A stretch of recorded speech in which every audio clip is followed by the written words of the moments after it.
Ladies and gentlemen, boys and girls, you have come to the right place. From Jackie Robinson Stadium in Los Angeles, California, we present to you the MLFR National Championship. Today, the Las Vegas Trojans take on the Colorado GREYHAWKS. Hi, hello, how's it going? My name is John Tyler. It is great to have you with us from a blustery, chilly Los Angeles. It is very uncommon to have conditions like this, even though it is January, even though it is this locale. Well, it's in the low 50s, but with wind, it's pushing it to the high 40s. Vegas Trojans, winners of the Pac West. In fact, they've won the last 3 league championships in spring and fall combined. The GREYHAWKS, undefeated in the Colorado Football Conference, entering this game at a record of 13-0. Home to a name that I'm familiar with. The national championship is underway. The return is from the 3-yard line. That's Colin Mayers, who brings it up to the 30-yard line, a return of 22.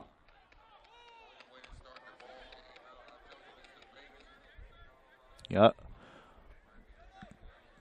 If you're very familiar with the Vegas Trojans, I don't know, Rodney, if you were here for this game back in, I think, 2011. We beat them 90-9. Inglewood beat them 90-9 on this field here. It just kept scoring and scoring. And, to go from the absolute most dreaded doldrums you could think of to being in a position they are to win yet a second national championship in the same season, you just have to think it's nothing short of impressive. 1st and 10, no Brandon Brooks tonight, it appears. At quarterback, number 7, James Kamek. Kamek hands off, that's Brian Flowers.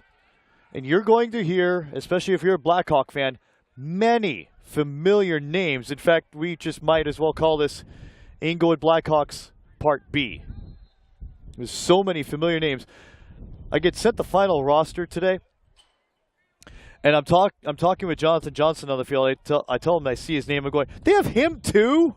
It's rather crazy. Oh my gosh! I mean, Bobby has just done a majestic job. 2nd down. Well, he has 3 to his credit. Hand off to Flowers again, and he gets thrown back. The one thing I'm already liking about this game is the pace of play. You're already seeing it's something, I mean, this is at hyperspeed compared with the game we just saw earlier. And you watch a game like you did earlier, it's honestly hard to keep your concentration. There will be no problems in catching any play here. 3rd down, they need almost the 40-yard line.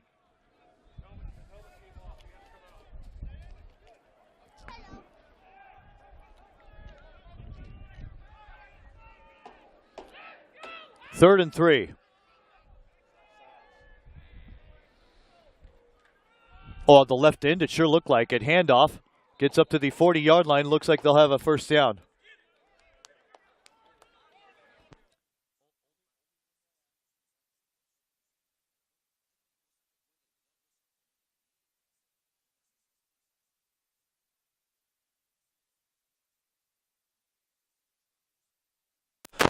So 1st and 10, ball spotted on the 40-yard line.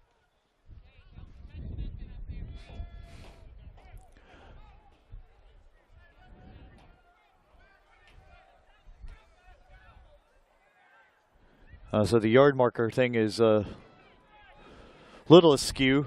Says 4, but it is 1st down. Handoff, actually rather, a pass to Akoya Hudgens. Hudgens to the 48-yard line and gets no more. A very impressive play on 1st down. He's stopped by Dwayne Autry.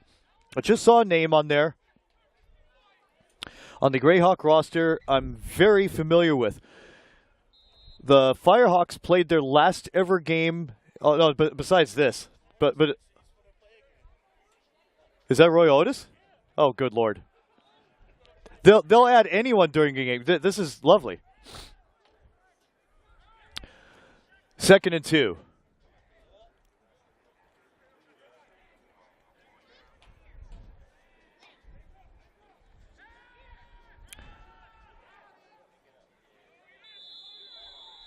A handoff goes for no yardage. Anyway, it's Brian Flowers with the handoff. But this is uncommon for Brian Flowers already. We've already noticed the past 2 runs he's had, he's gone up the gut. It is absolutely commonplace for him to always bounce to the left side and then try and gun it upfield and go south. But already he's gone up the middle. And in the case of the previous play, gets about half a yard. 3rd down, they need the opposing 49.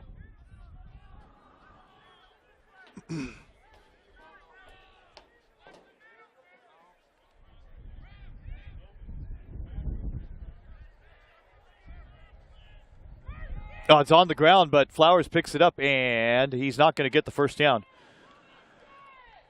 He crosses the center line. He gets the first down. First down, Trojans.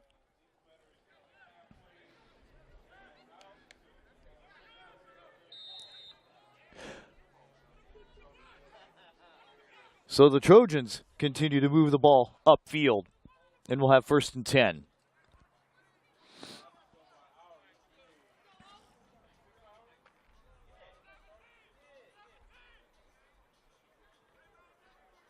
Blows my mind for how hard the winds were just 30 minutes ago. It's calmed down considerably. 1st and 10 on Colorado's 49. Kamek continues at quarterback, double wide to the right. Vegas Trojans in white with red accents. Pass is complete from Kamek to the 42. Gets about 7. On the completion to Akoya Hudgens. Anyway, there's a name on the Greyhawk roster I recognize. Foothill Firehawks lasted from 06 to 09. They went 54-6 in 4 years. Firehawks were located in the San Gabriel Valley, playing in La Puente in Monrovia at Don Montgomery Stadium for a spell. 2nd down and 3. And from Kamek to the 40-yard line, stopped there and no more. Jimmy Provost is able to make the stop. So in the final Firehawk game they ever played, it was in Las Vegas in January 2010. They played the Colorado Springs Flames. Thankfully, just came to mind. Bobby Purify was on that team for Colorado Springs 7 years ago. Rather remarkable to see him back on the field. Of course, you all know him for playing for the Buffaloes at CU in Boulder. That's a free play, I believe, but contact was made, so flags are thrown.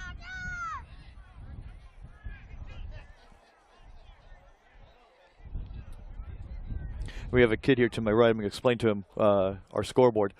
That's okay. That's 3rd down and 1 on the 40. It says ball on the lower right. So up above it is the score, no score. And the Greyhawks coerced the Trojans into a false start. So 3rd down, yard line to make the 39.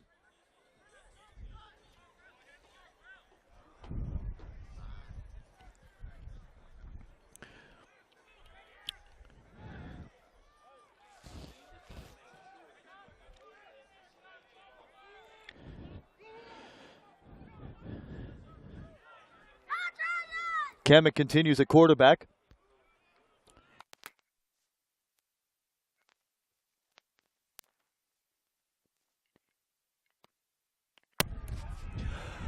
Kamek's in trouble and dropped at the 40, and there's a loose ball. On 3rd down, Kamek lost control of the football. Controlled by the Greyhawks. The one we just talked about earlier, who I saw 7 years ago, is there to pick up the loose change, Bobby Purify.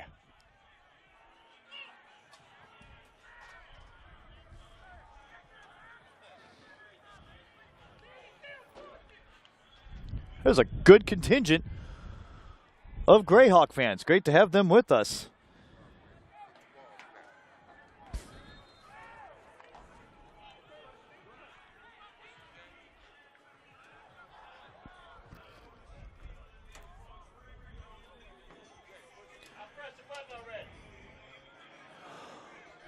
First and 10 for the Greyhawks. They are in business. Deep in Trojan territory. Ball spotted on the 28-yard line. Oh, before they even get the snap off, the Trojans unfortunately have to burn a timeout. So we'll take it with them almost halfway through this first quarter. With 8:02 to go in the opening frame, no score.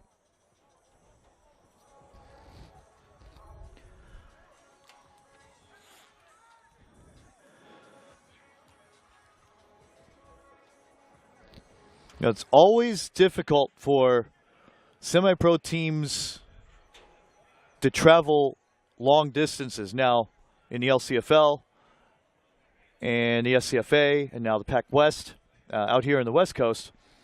We have teams in San Diego come up to play teams in LA, and then for the past few years I've been very successful at that. Teams from Nevada play in Southern California because this has been a hotbed of wonderful minor league talent for many years. First and 10. Greyhawks in, you guessed it, Gray. Pass. Ooh, worm burner. No good. Julian Banks, your quarterback for Colorado.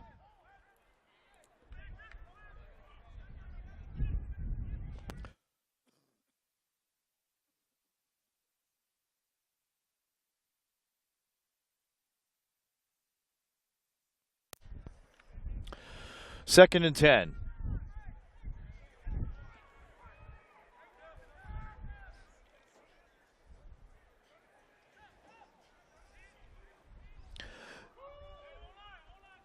Momswich in motion. The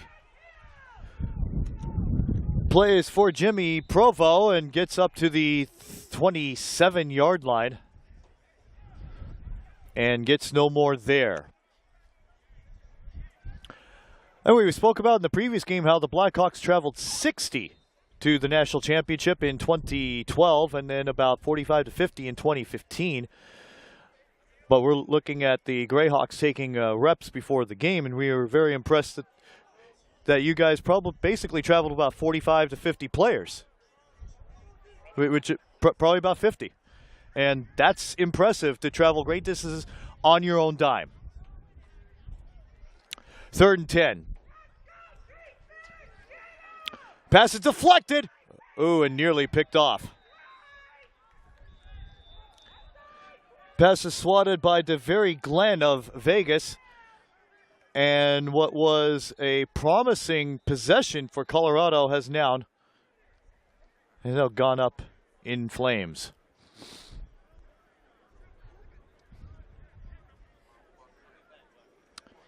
Timeout Colorado. So both teams have burned timeouts here in the first 9 minutes of this game.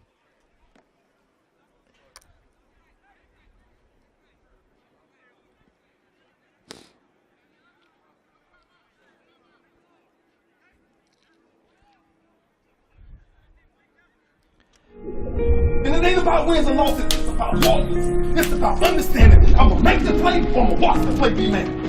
It's simple. It's if I can tell my secret, you cover this if I'm going this time. It's a man on a man every time you play the game. It'll never change. Johnny Mendez. Oh my goodness. That one is good from 35.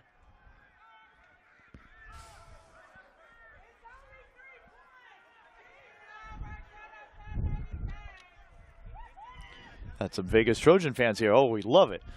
So as they come up the field, your score, the Greyhawks 3, the Trojans no score. National championship on the line from Minor League Football Report.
And Mendez puts it in play. The return is from the 10-yard line.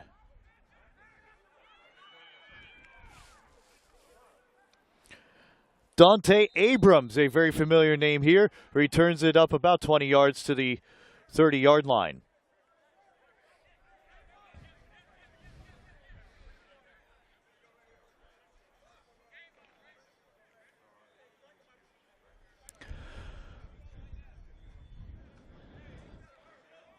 So the Trojans were moving along until an unfortunate fumble recovered by Purify, and then they cash in on a field goal, 35 yards out by Mendez. 3-0, Colorado.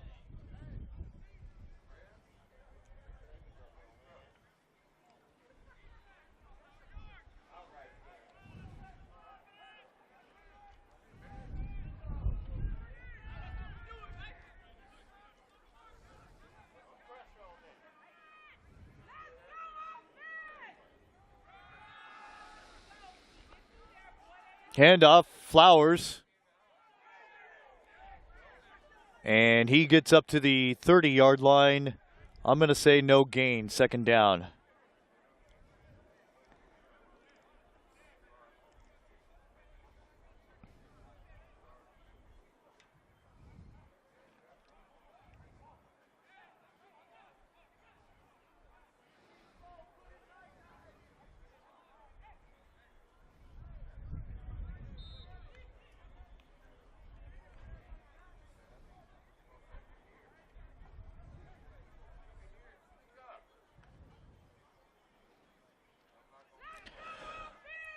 So they come to the line, second down from the 30. I take that back, a carry of about 3.5. Kamek with double wide either side in a cover 2. Handoff up the middle, drilled and destroyed. My gosh. Laying the wood was Terrell Thompson of Colorado. A big number 1 for them. Moves it to the 35, however. And so this is third and manageable. And if you're wondering, yes, full disclosure, honestly, voice is at 80% tonight. You do a John Forslund-like schedule with 4 games and 4 nights. And that's what I'm going through.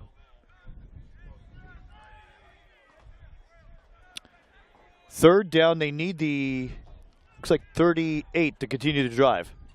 Kamek is back. Kamek with some protection, gets out of the pocket, gets up past the 40, and a first down at the 45.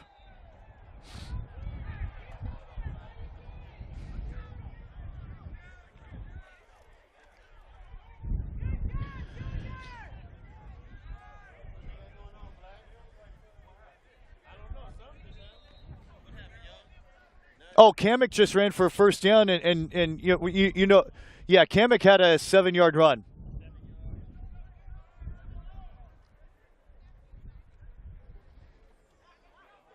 Yeah, he just went down voluntarily. Helping out Mr. Black, PA voice of the Blackhawks for many, many moons. 1st and 10. Ball spotted on their 45. Look at the protection. No, he never saw it. Intended for Hudgens. Ooh, Hudgens had looked back. He was gone.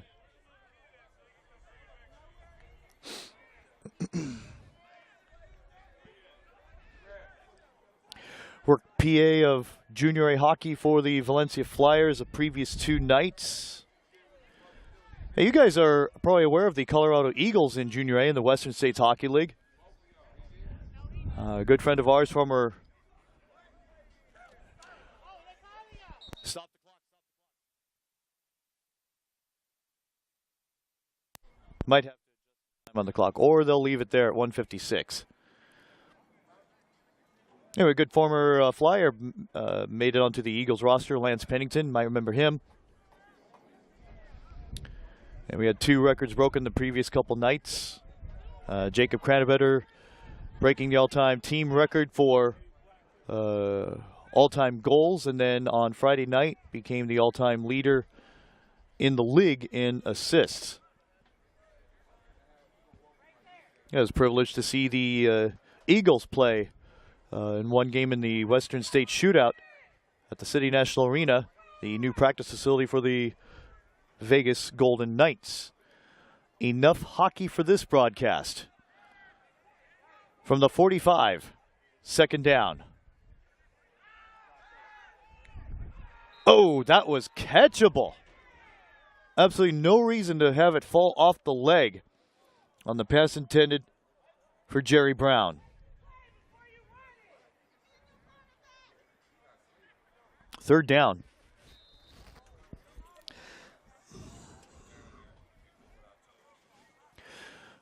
Yard line to make the opposite 44.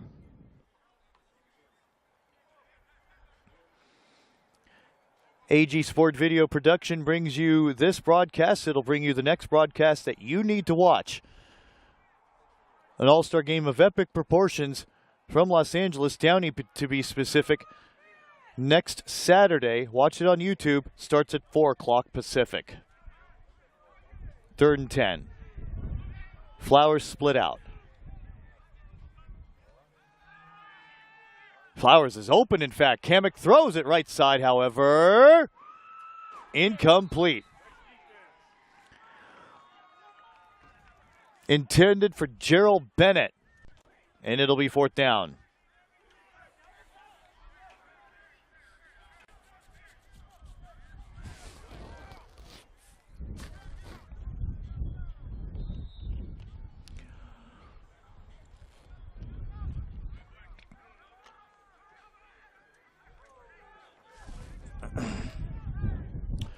.208 to go in this first quarter.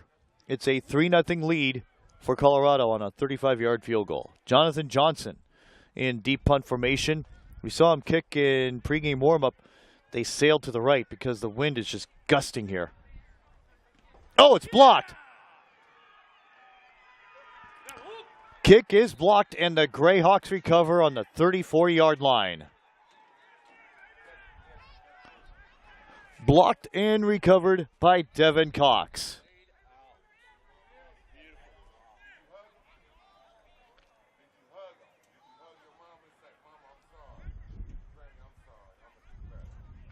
Oh, we have a personal foul. Roughing the kicker.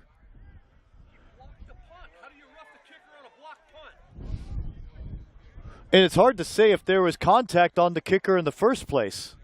And unfortunately, we're only given one look with no replay. So that's going to be a gift first down for the Trojans. Oof, what a break.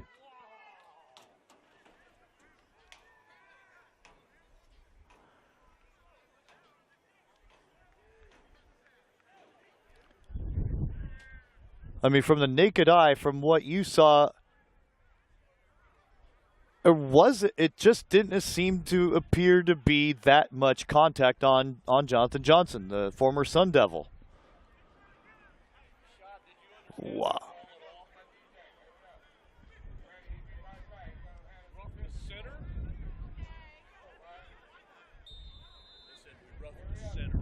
Oh, roughing the center?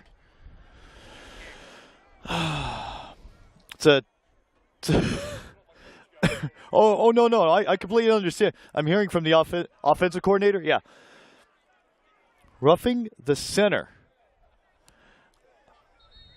We've all watched football for years. We have a stop the clock.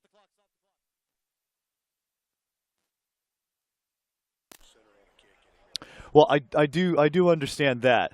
Yeah. You know, it's like you know Bill Raftery of CBS. Yeah. He calls plays like that nickel dimers. You know, the ones that are just really cheap almost. Oh.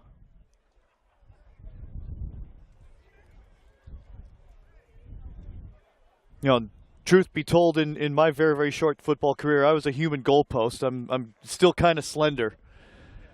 But you watch a lot of football over the years. You play it or you watch it or whatever. You hear roughing the center is like, what is he? What kind of broadcast is this? You're right. 1 in 1,000.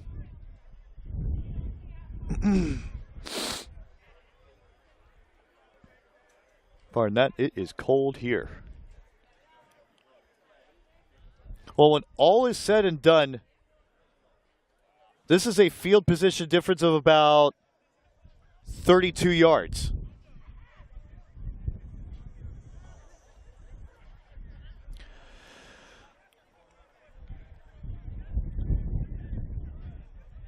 Didn't I say just earlier when all the dust is settled? I think it's still hovering because we're still waiting for the next play to get going.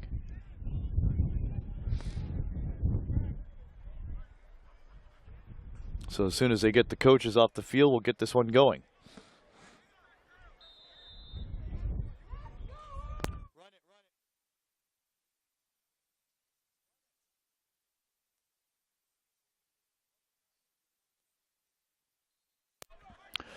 Brian Flowers with the ball. He moves it up past the 40-yard line and gets about the 38. Trying to help the gentleman fill in for Mr. Black for the moment. Trying to figure out the microphone situation for the PA to the crowd. 1:20 to go, first quarter. 3-0 Greyhawks.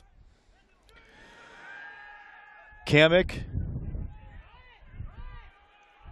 gets out of despair. 40, then throws. I don't think that was a catch. And that is indeed not the case. That is indeed the case at the 20-yard line. Third down.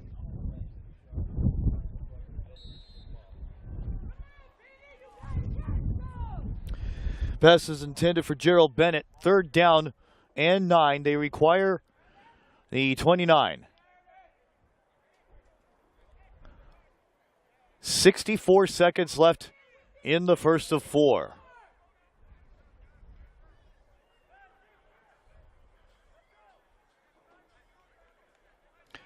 John Tyler with you. Happy to bring you the action here from Los Angeles.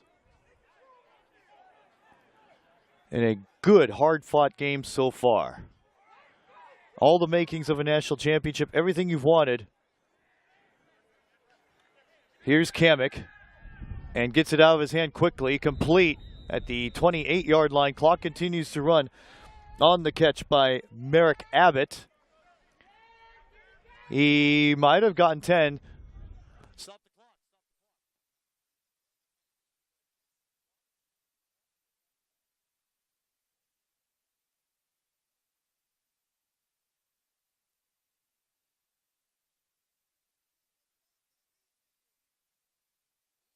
I think he got 9 there. That was at 6:20, the first scorer of the game. Yeah, I don't know what they're waiting for. Why are the chains moving now? Thought he was short by. Oof. Will they give it a first down? Run it. First and 10, so perhaps a gift first down. Flowers. We haven't seen him bounce left yet. Across the 30 to the 27-yard line. Clock continues to run at 33 seconds left, first quarter.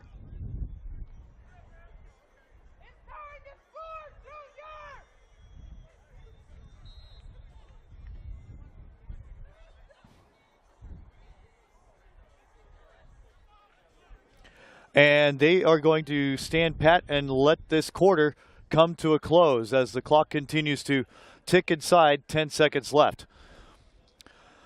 Very entertaining first quarter. Change of possession netted 3 points for the Greyhawks. And at the end of one, the Greyhawks 3, the Trojans nothing.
Back in Los Angeles, John Tyler with you at Jackie Robinson Stadium. We're on the Rancho Cienega Sports Complex. If you want to get a gauge of where we are, we're just off the 10 freeway off of the La Brea exit. We're right behind Dorsey High School, one of the powers in city section football here in Los Angeles. We are in a location that is affectionately known as the Jungles. So we start the second quarter with Vegas possession, 2nd down and 9. Kamek in trouble and drop for about a 6-yard loss. 49 on the stop among those for Colorado. That was a healthy sack. Loss of about 6. Tag teaming on the stop, Luke Koger, number 23.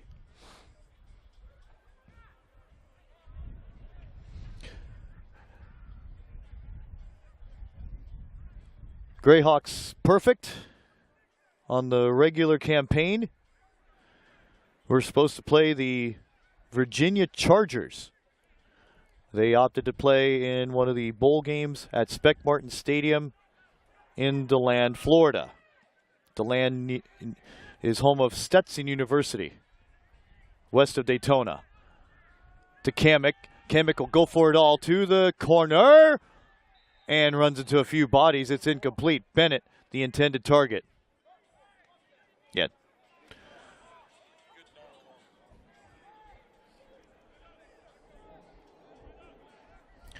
No, it's not that Bennett was trying to create a flag, but he ran into one of the men in the secondary. So there's really nothing to be called. And in fact, that guy in the secondary had turned around to look at the football also. Correct. Yep.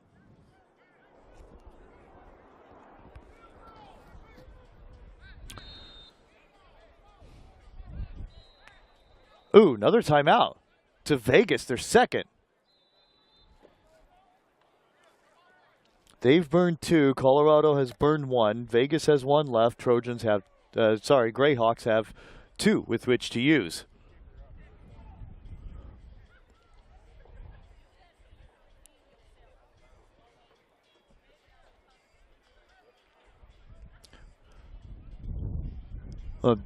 And Jonathan Johnson, the one kicking, normally isn't a field goal kicker. So we'll see.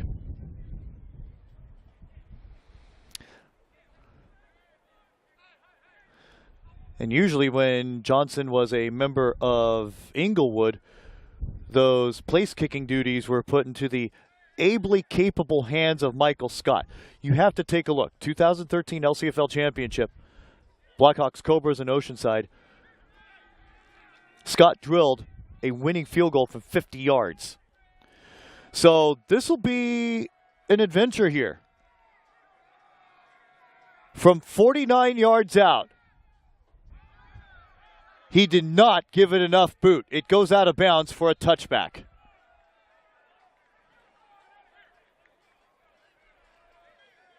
So, I'm not saying call me prophetic, but place kicking is not JJ's strong suit at all. So the score remains 3-0, and we play with 13:48 remaining until halftime.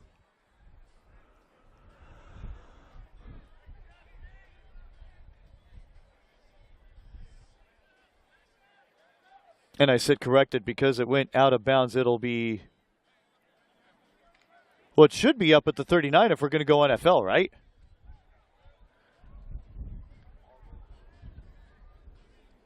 I mix it, yeah, because I mix it with the college rule. And of course, there's no Chris Davis for Auburn in the end zone ready to, return at the distance.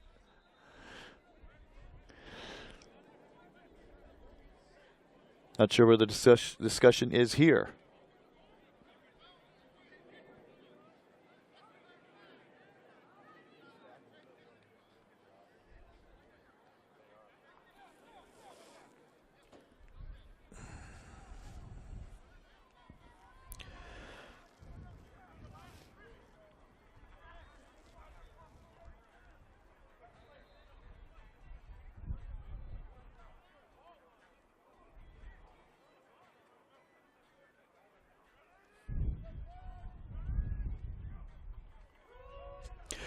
So we return for play. Handoff gets up to the left side.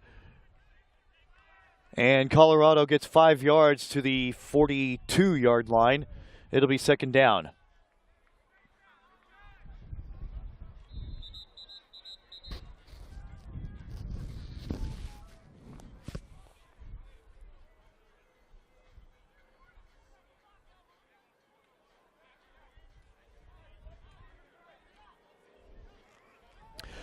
Second and 5. Greyhawks in, you guessed it, gray.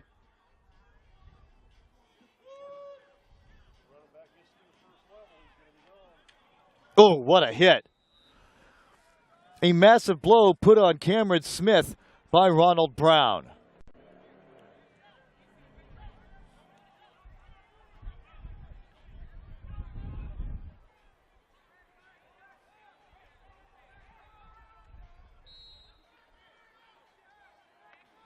We spoke about Michael Scott when he was a Rhino, and I was shagging his kicks pregame when I was doing PA for the Rhinos from 03 to 04. He was drilling kicks unmolested from 65 yards. So him hitting that 50-yarder in 2013 was a drop in the bucket. Third down.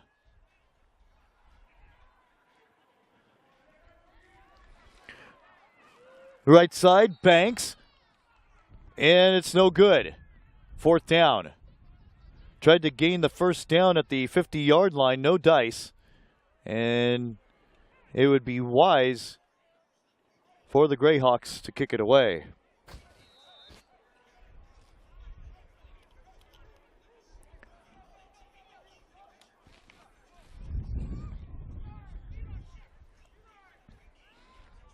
I know for you guys in Colorado that this sort of weather is normal, but this is ridiculous because it went easily 30 degrees cooler within a couple days. Now, that's normal for you guys, but that does not happen here in LA.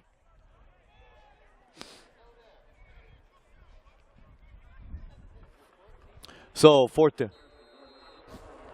Oh, the regular PA system is going, but it sounds like AM radio.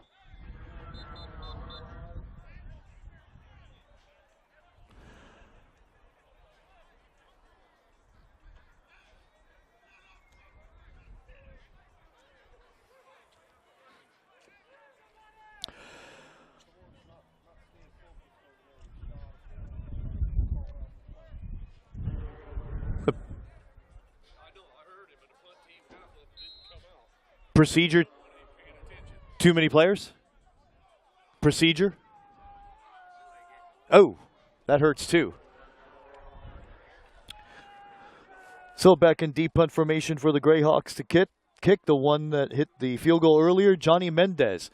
Oh, wow. And the play breaks down. He loses considerable yardage back at the 25. A loss of 14. Back there on the stop, Stephen Thaler. And that was just completely poor blocking.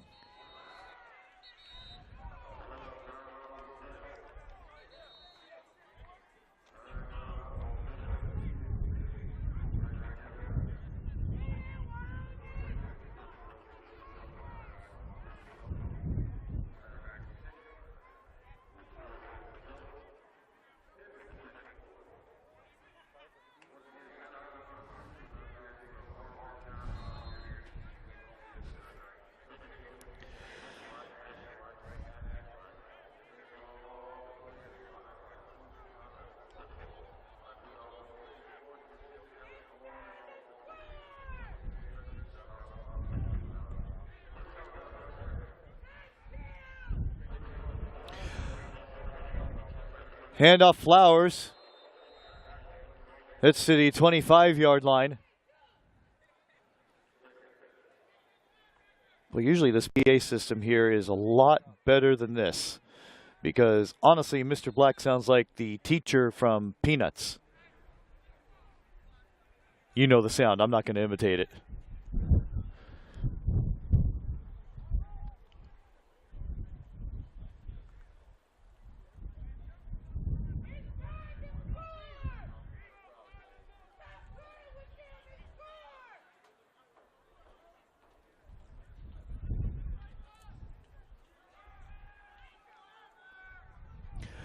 11:19 remaining until halftime. A throw down the middle is incomplete. The new quarterback, Eli Jones, typically a wide receiver, tried to gun it, but it fell woefully short and on the ground immediately. So it's third down. Ooh, lost my pen. Love this wind.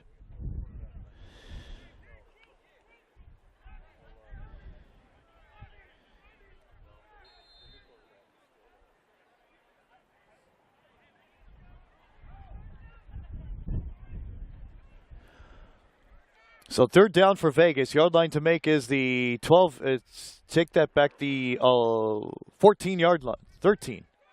14. I can't count. And I do this for a living. We'll get it figured out from the 24. Staying in quarterback is Eli Jones. Oh, movement. And that's has to be on the offense.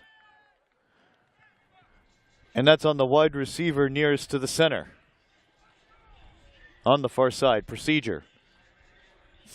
3rd and 15.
A little bit. I tried to get up here behind this box.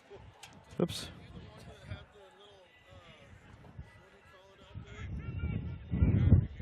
No.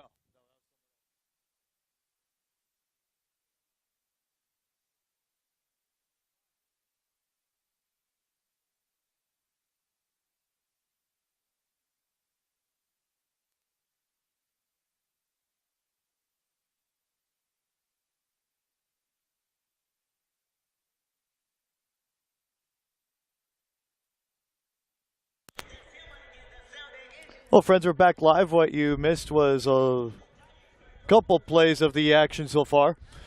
Jonathan Johnson drilled a punt that went inside the 10-yard line on the return. Greyhawks went up to the 40, but there were flags. And so now it pins them back at the 20-yard line, second down.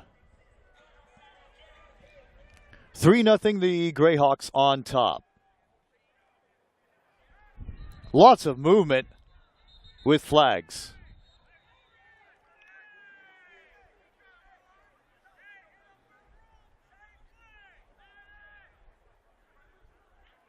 And the chirping is underway.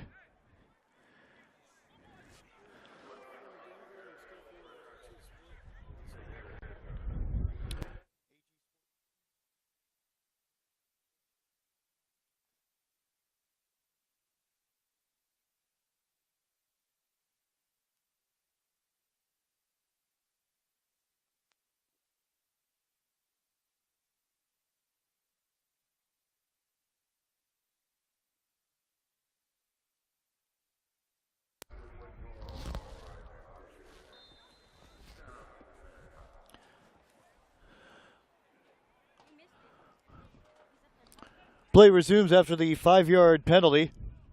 It'll be second down and about 4. 9:23 remaining in this first half.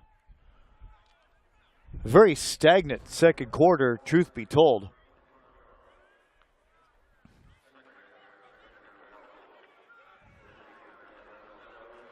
Jimmy Provo, the ball carrier, gets up to the 28-yard line. Ball almost stripped away by Ronald Brown, and it'll be third and very manageable.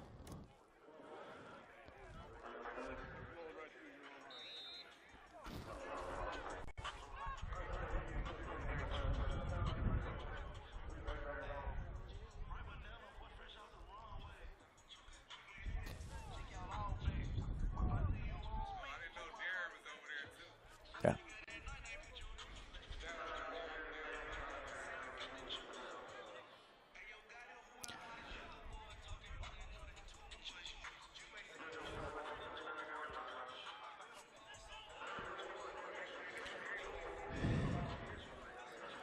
Third down. They show blitz. Handoff. Man, the Trojans are just on it tonight as far as the defensive side of the ball is concerned. The handoff went to Cameron Smith, but he was stuffed. He gets 2 and enough for a first down.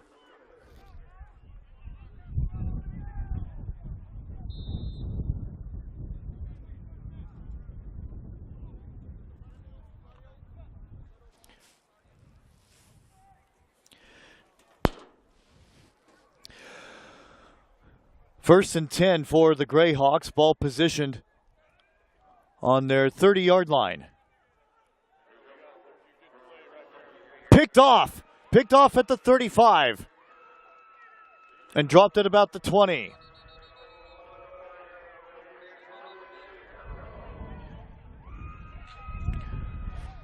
For Vegas, it's Don Hatcher making the intercept, and it puts the Trojans in fine field position.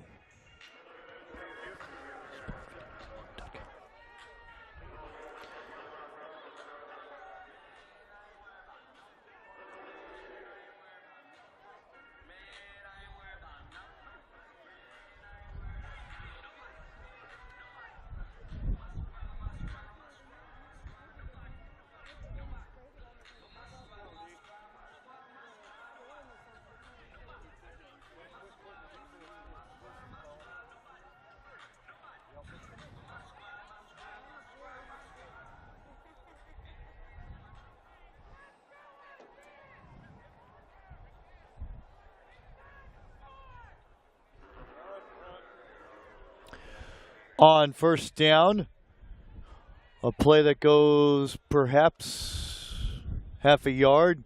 Brian Flowers, B-Flow with the carry up to the 22.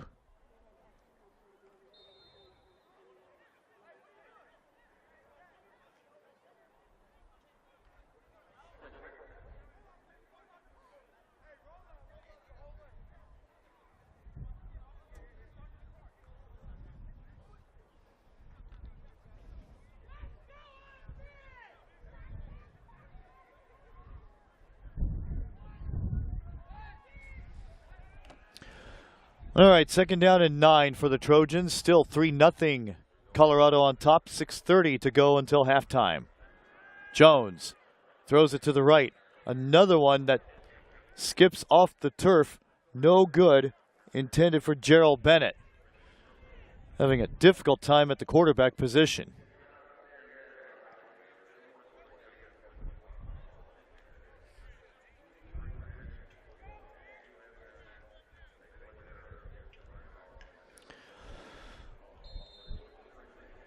Have to find a play that breaks this game wide open.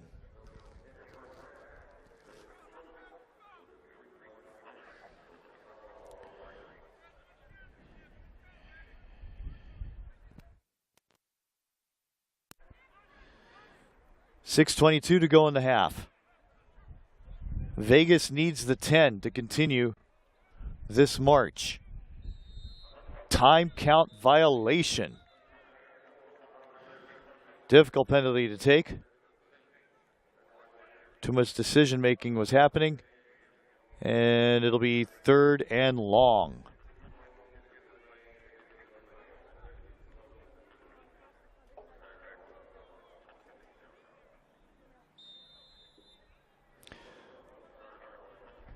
Who calls for time? The Trojans are out of timeouts.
So that was a final timeout. Charge to the Trojans. Come back for play. Jones fakes.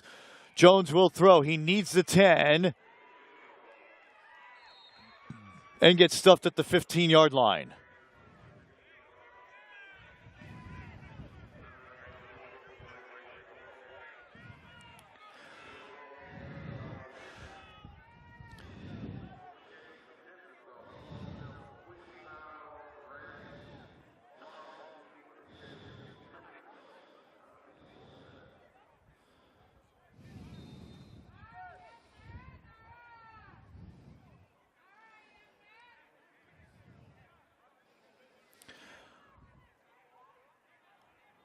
All right, Jonathan Johnson missed from 49 yards earlier. This one from the 22, a 32-yard field goal try.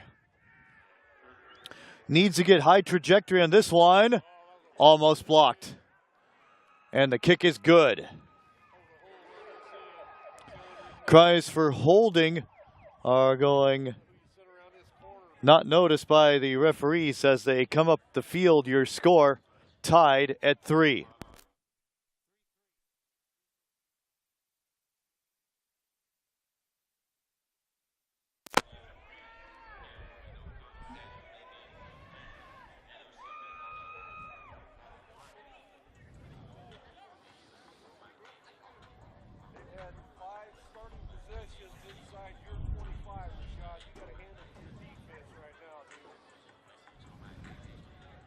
Offense is kicking your ass.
Jonathan Johnson fires it away. Return from the 13.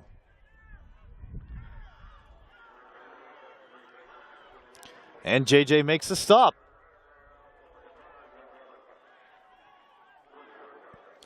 A little woofing going on the return by Antoine Outlaw.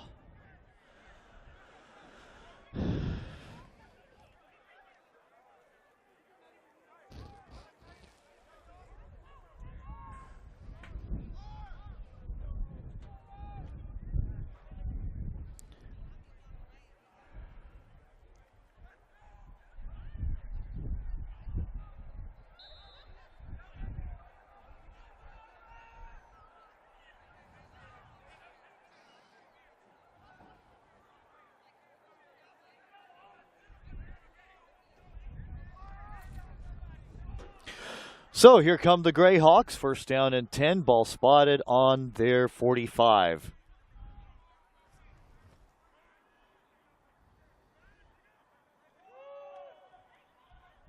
Banks hands off. Spin move. Virtually no dice, but perhaps a carry of a couple. Handoff went to Cameron Smith.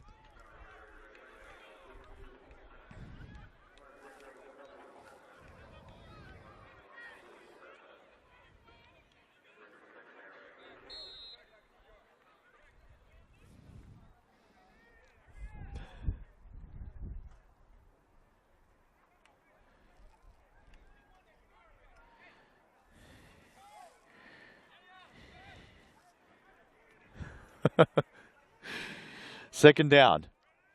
GREYHAWKS possession, trying to get back in front. Banks in trouble. Julian picked off.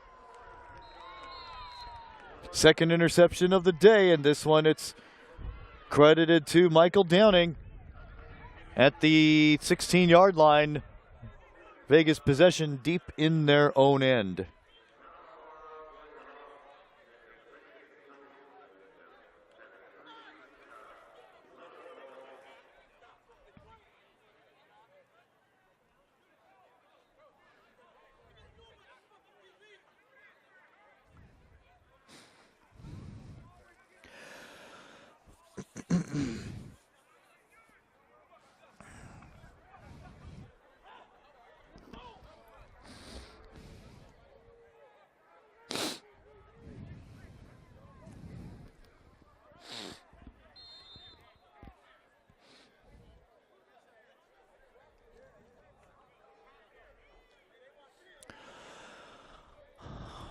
On Vegas's 15, first down.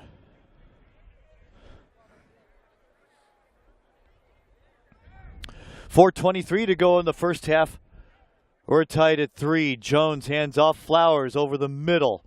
Bounces to the left this time. It's not Flowers, it's Ronald Brown. Brown to the 25-yard line. Stopped there, perhaps a gain of 10. Right into the Hornets' nest. A gain of about 9.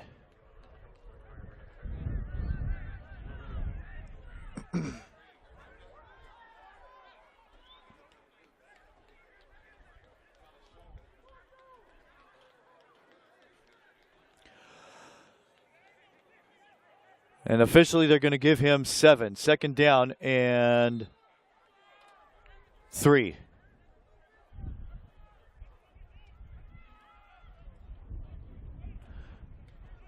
On a cold night like this, I'm trying to understand how I'm in 3 layers.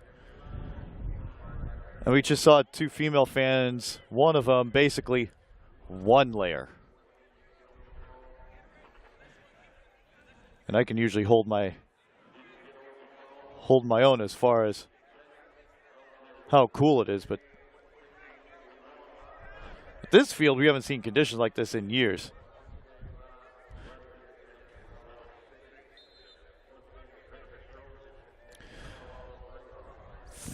.305 to go, first half.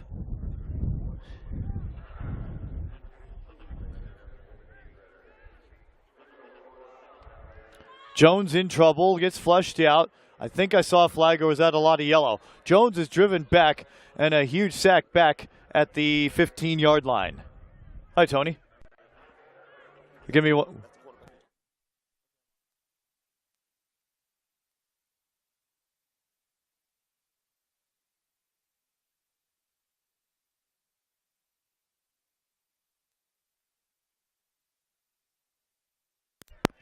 And we said corrected. A correction from the booth. James Boyd is their quarterback, who was dropped for a loss.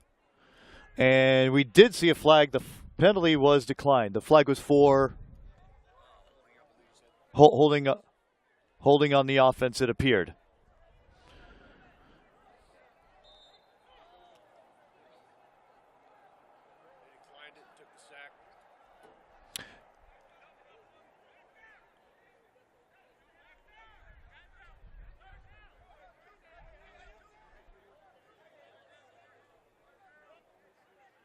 Yeah, good call by them. 2:48 to go, first half. Third and about 10. Boyd to pass. Boyd in trouble. Boyd throws behind his guy. In coverage for the GREYHAWKS, Terrell Thompson, who applied a massive hit back in the first quarter.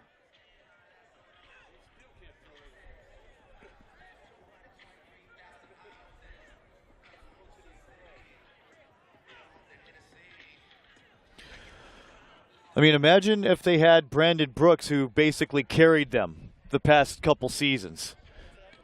I don't know that situation. Yeah.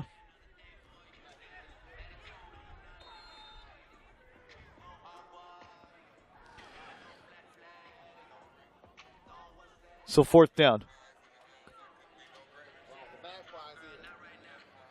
Johnson in deep punt formation. Where's Brandon Brooks? Oh, it's blocked again. And this one's in the end zone. And this one's a score. That's the second block kick of the game.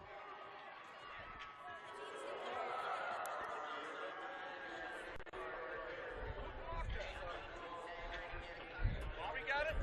Nice. Nope. Bobby Purify with the fumble recovery. Purify. Now, yeah. Now here's the thing. I mentioned this on the webcast earlier. I'll tell you anyway. But the last Firehawk game they ever played was in Colorado Springs Flames. Yeah. He was fast then. Yeah. So, it's amazing I keep that name catalog for situations like this. Okay. Oh, you don't want this on, huh? Okay. Hold on 1 second. Well, we'll wait for the try for point. Give me my binoculars real quick. Thank you.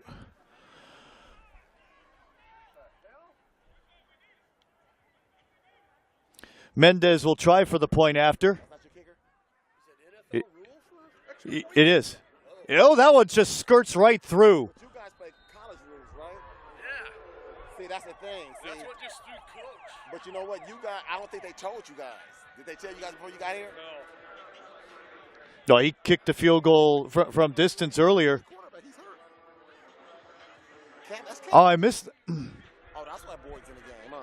Yeah. Yeah, they told us NCAA rules. Are you serious? What? That's ridiculous.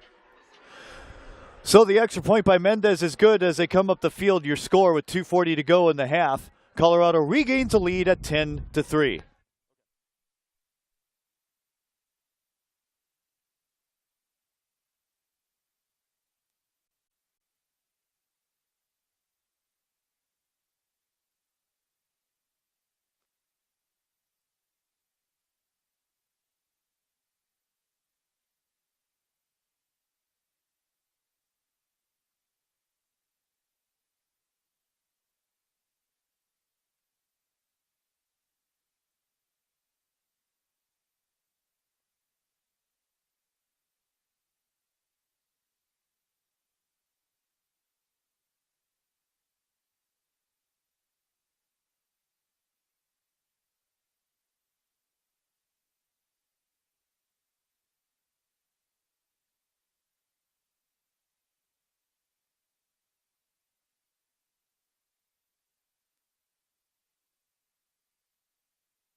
and Veterans Stadium.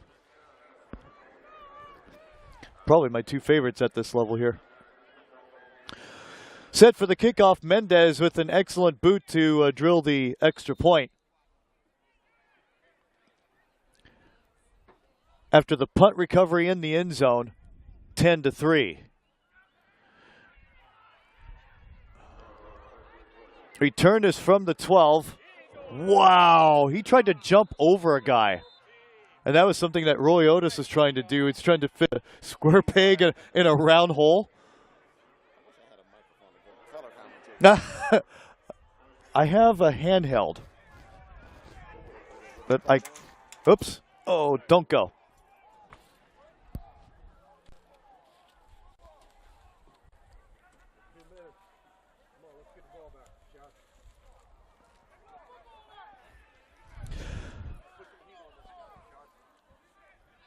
Well, and if in fact he does commit for that Civil War next week, Tuck will be my sidekick. That'd be fantastic. Holy cow. Holy cow. I couldn't get back to you because I was setting up for my hockey game yesterday. But I watched the video. I'm going, dude, everything is advertised.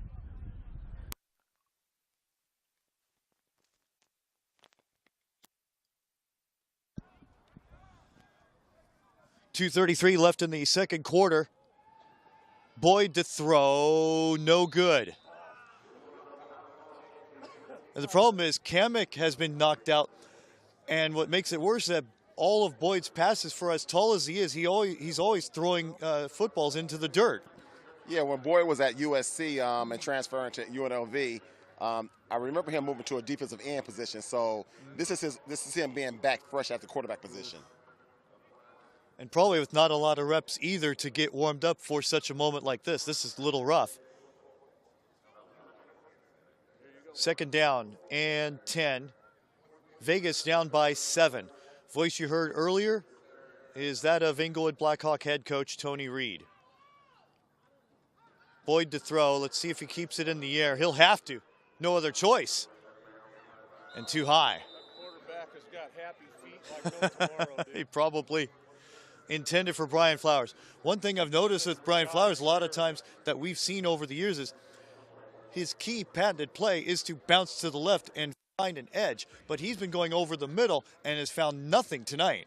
Yeah, that's Brian Flowers' game. He's one of the best in the game running the ball.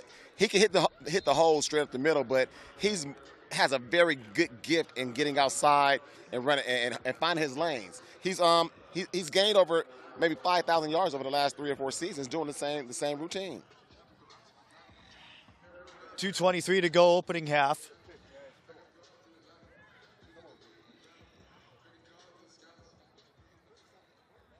Vegas down by, what's going on?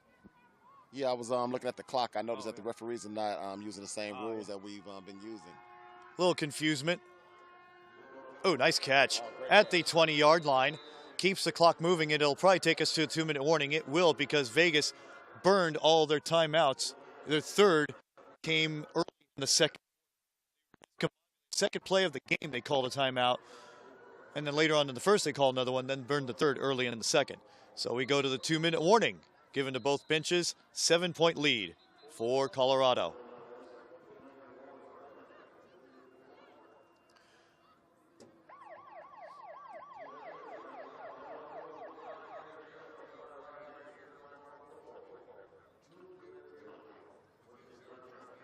Yeah, having Butler in hand was like having that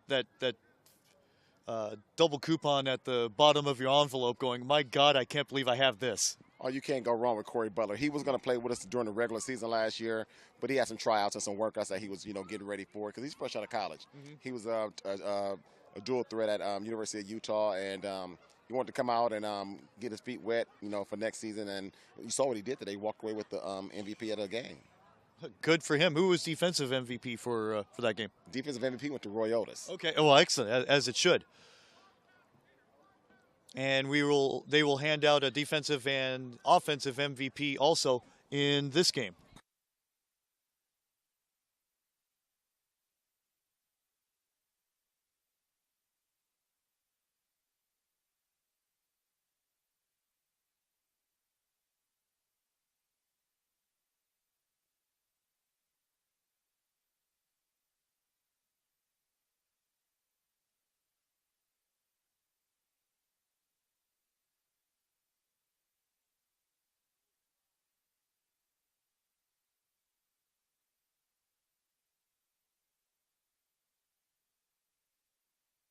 So it's 2 minutes to go in the first half, and it's not Jonathan Johnson this time. Ooh, almost a loose ball. Escapes two defenders and has room. He will find a hole, baby. And get a convoy. Bobby Purify. Now, as we saw back in 2010, if this is the Bobby Purify of then, he'd be gone. But give him credit, he was very patient in trying to find a hole and had lead blockers. And we have a flag. Back at the 14. Oh, wow. I'm as shocked as you are, Tony. Oh, again. What? That's on Vegas. Well, decline that. You got to decline that, right. Colorado's been getting a great influx of penalties for this game, but they seem to be rebounded from it. Oh, it's against Colorado?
Never know in the semi-pro world. With different setups, thought the whole power went up, and I walked right in front of the camera, so you got to see this wonderful mug. Hi. The penalty was in the Vegas backfield, and the flag was for... I'm going to tell you they're going to call roughing Oh. the center again. Oh, I'm jeez. gonna tell you that's what they're gonna call. And the Oh. people lined up over center. But I heard that's what they're gonna call. Geez, a gift penalty for the Trojans. And now you have Against the GREYHAWKS. different personnel coming onto the field. So it would lead someone to believe that the offense for Vegas will continue their march. Oof. Well, they're trying to hand them this one, I'll tell you. That's two Well, gifts. the punt was decent, and that was a rough decision to get away from Jonathan Johnson, but then again, either his punts were low or the blocking wasn't there. Well, the lead official is indicating a first down.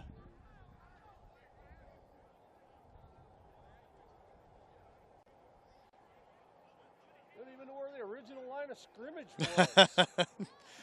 That's because the down marker dude probably moved. Yes, it did. Oh, gotta love this level of football. Right?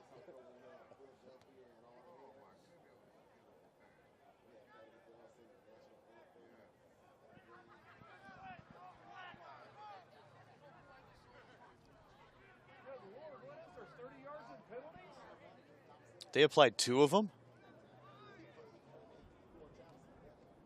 To midfield, they had the ball back on the 21. Yeah, that's rough. Ball was back on the 21, and they're going to apply 2 penalties, it appears. Well, he's still got So you had to... No. Really? I think he's giving them 80 yards in penalties here. I have not seen that in my life. They're giving him the ball back That's crazy. They called personal foul on the GREYHAWKS for simple. A march stop 80 yards. You got to be kidding me. Had to be 4 of them. They were at like the 30. They were at the 21. 21, 36, 49, 34. So they applied 3 15-yard penalties because, to slight credit, they correctly marked off 45 yards, but I've never seen 45 yards in penalties being applied on a single play. On one flag. That's right. That was the only flag I saw was back there because it stunned both Tony and myself. What the hell are you doing?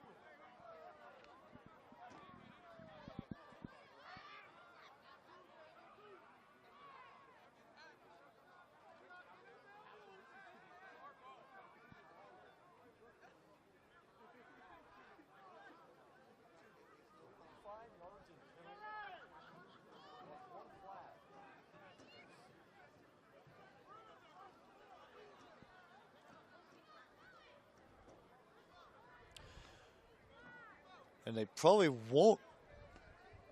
Well, actually, Let's not talk about it no more. You'll take it another 20. Now we got flags moving and no one knows where.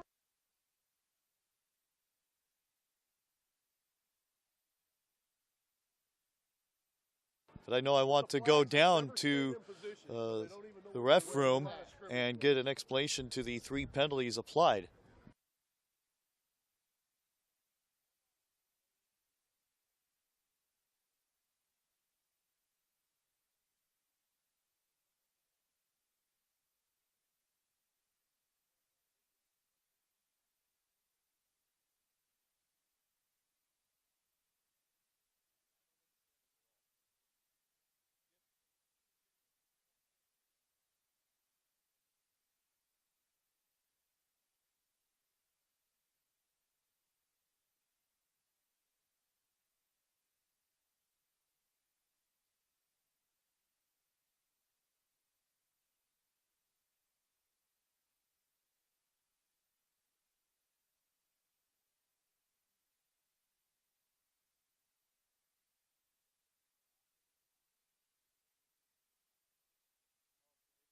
So Colorado got it back all after all was said and done.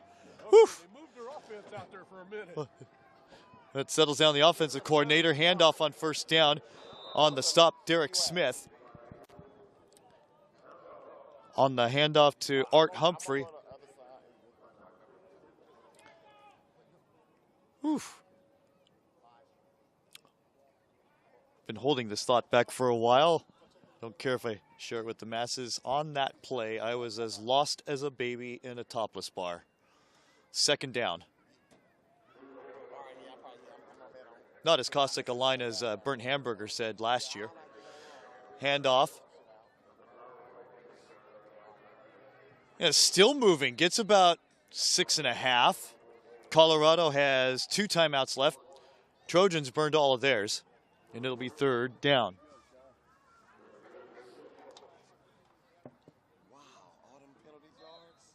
But at least Colorado got the ball back. Yeah. Wow. At least it wasn't as horrible as it was making it.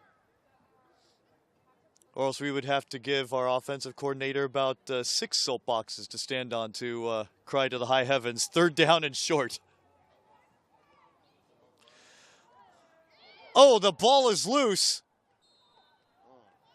And the GREYHAWKS were able to recover. Cameron Smith recovered the ball. They're going to let this clock go because they have the lead with 15 seconds to go in the first half. A massive defensive struggle.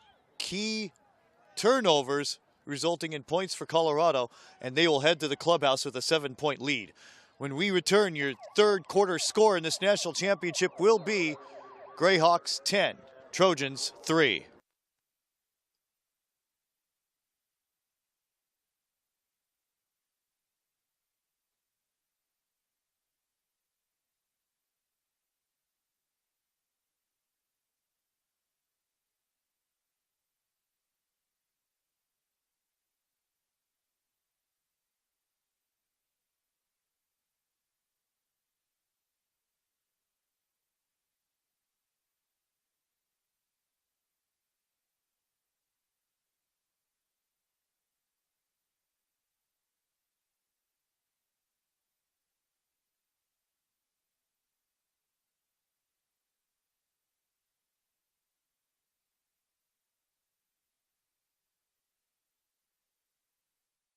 Minor League Football Reports presents two of the top teams and players in the nation. Don't miss out on this year's Minor League Football doubleheader as the Inglewood Blackhawks take on the Hall of Fame National All-Stars. Saturday the 20th at 4 p.m. at Jackie Robinson Stadium. Find out who will be the #1 Minor League Football Report national champion team in the nation as the Las Vegas Trojans take on the Colorado GREYHAWKS. Saturday the 20th at 7 p.m. Jackie Robinson Stadium. You can catch all the exciting action only on AGSportVideoNetwork.com.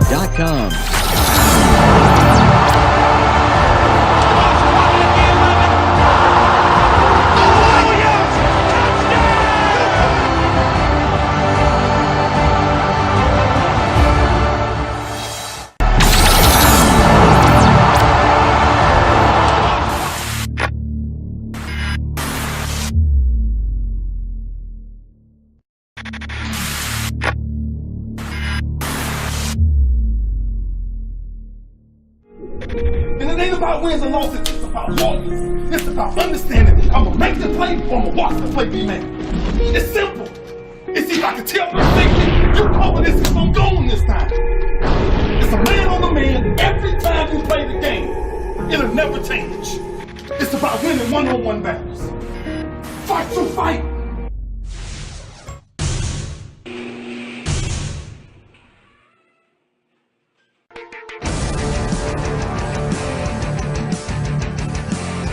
Thomas Graham Jr. Okay, now 21 scholarship offers already and growing. It's just been an amazing high school experience for you so far. But if I'm a college coach, give me the scouting report. I'll say a corner that that's not as big as you expect, but plays bigger than what he is. Aggressive on the ball, takes smart chances, knows the game, and then just fast. You know, talk about your family, because I know that you guys go by the motto Team Graham. And, you know, it's serious within the family, but it's the concept within the family. Explain to me what Team Graham is.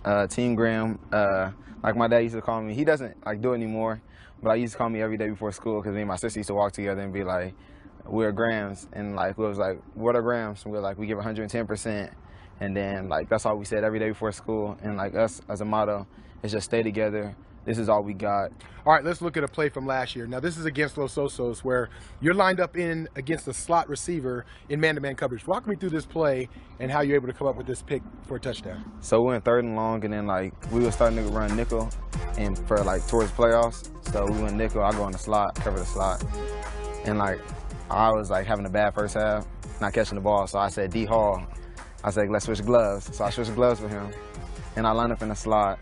And then I noticed his split was far inside, and then the quarterback rolled. So I was like, let me go with him. I stayed on the upfield shoulder, and then he threw it late.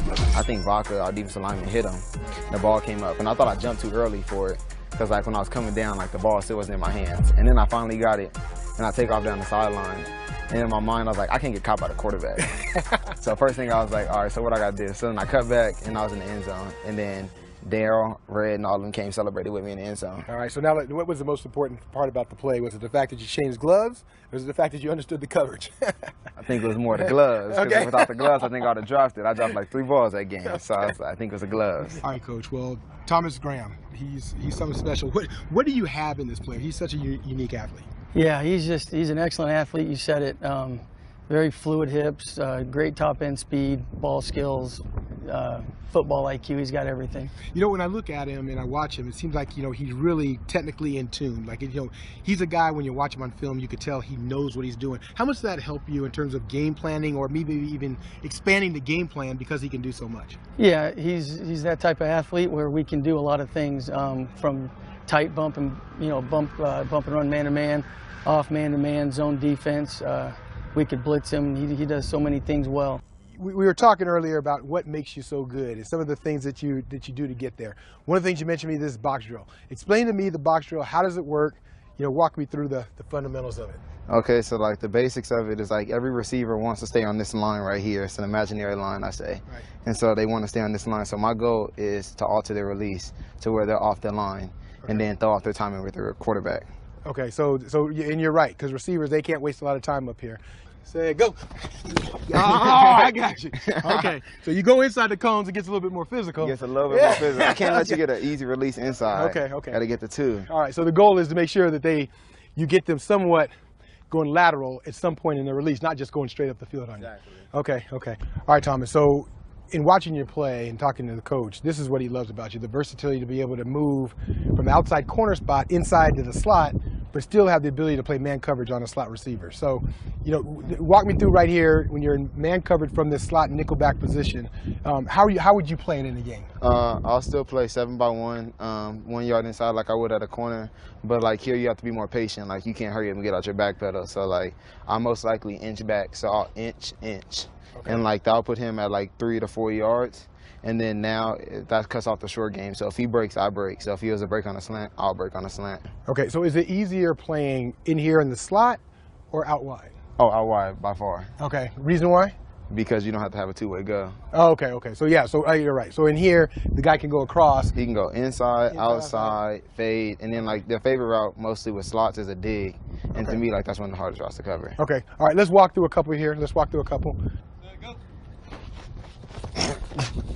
Good, very good. So the whole thing is just to get a jump, and as soon as he starts to break down, yes. Now you gotta go. Once his hips drop, that's not no, he's a break. And then once his hip turn one way, he can't turn the other. Okay, and you know that's key because when I played receivers, we're always trying to make sure that we stay here. Yes. And stay up, so you guys can have the least reason possible. So as soon as you see them sink. Once the sink hips drop, my hips drop, and now I'm reacting off of their reaction. Okay. But I want to make sure that they commit. I don't want to just like say he goes here and then come here and then goes back here. Okay. Wants to sink my hips, and then once he commits, I commit. Gotcha. This is for Team Graham. Jasmine, I know you're at SC. I know how your battles with your brother have gone when you were younger. Well, I'm going to settle it right here. Let's go. Fight on. You know, I know there's a lot of battles when you're growing up. Well, there's not going to be nothing like the battle you're going to face today. All right? So let's go. Family on me, family on three. 1, 2, 3. Family. She going to think I'm pressing, but I'm a bail. So he ain't even going to know what to do.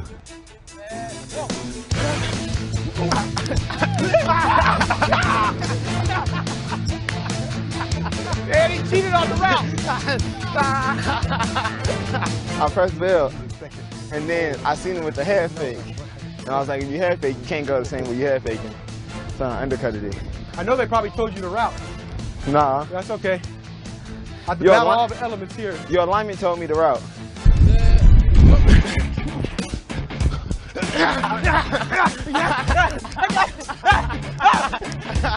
I'm wide open. I still think I was open though. Nah, I had you. No, serious. I mean, come on. When I started to open up, you feel the stride when I started to open up a little bit more? Like my, you know, could you tell that I started to open up to 4-4? Just serious, it's 4-4. It felt like 4-4. It was like, maybe I'll do 4-5. 4-5. I'll do 4-5. All right, I got to step back and go in motion. Just give me a little motion so I can get him off. Right? Oh, now I look good. Ah!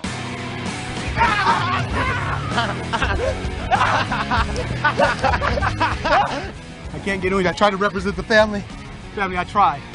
Okay, let's get out of here. Give me a family on the. Let me stop. Give you a team I can't Graham? breathe. Give you a team Graham? I got you.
good for them. And I could hear their fans from across, you know.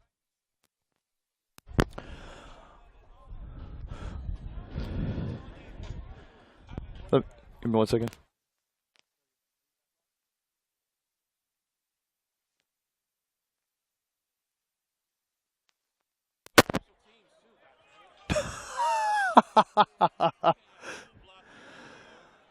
Not on JJ, but I don't know if that was completely on JJ. One of them was a low trajectory of a kick. That was for sure.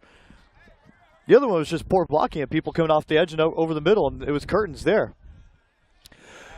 Well, we welcome you back to Jackie Robinson Stadium. We're about to start the third quarter. Special hello to Hannah. Hope you're enjoying the broadcast. Special hello to Tiffany in Vegas, my sister, watching the broadcast. Jonathan Johnson set to put a boot into it, and the second half is underway. This one is short. This one is returned from the 19. And a bunch of running room, still on his feet. What did I say, 16, so 34, maybe a 36-yard return for the GREYHAWKS.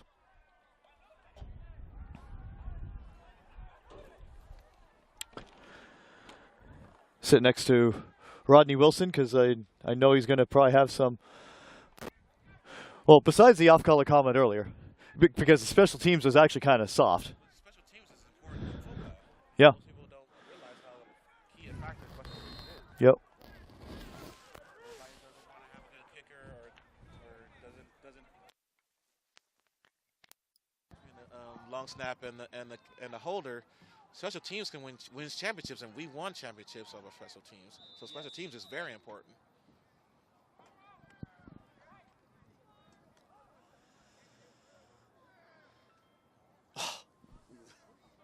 No, it's not you. I'm aghast that Vegas burned. Where's my pen? Burned a timeout. They did this earlier. I think second play of the first half.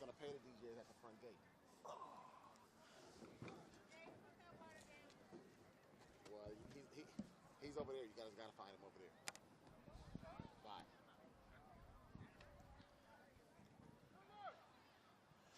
I mean, I hate to put a poll over this one, but and I even forgot my thought because I'm so.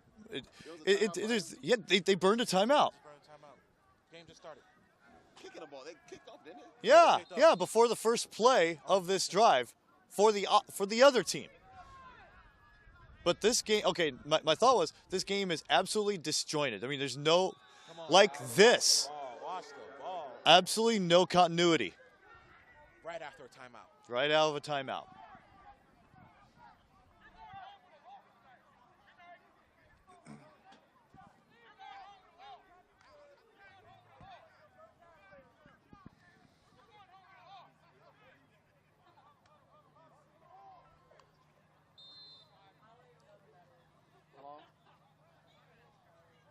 The guy is over there on that side. He's at the front gate.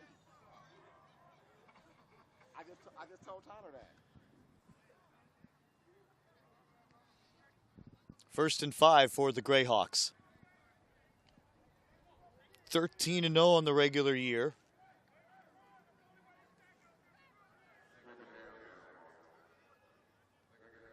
First down. Hand up to Nate Guillory. Guillory gets room over the left side on the edge, gets to the 35, an advancement of 10 yards, and earns a first down. Linebacker missed the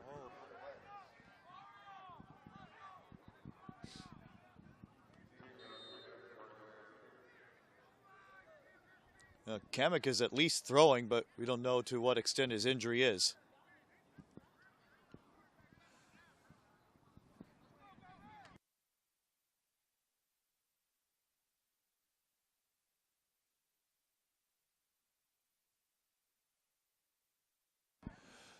First and 10 on the 35. So it appears as though Kamek might return.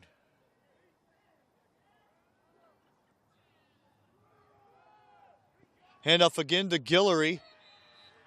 Well, they snuffed him out this time, and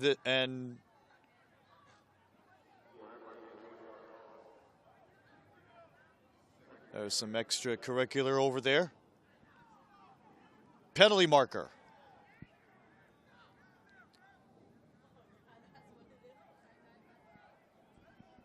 One of the defensive linemen had pinned down.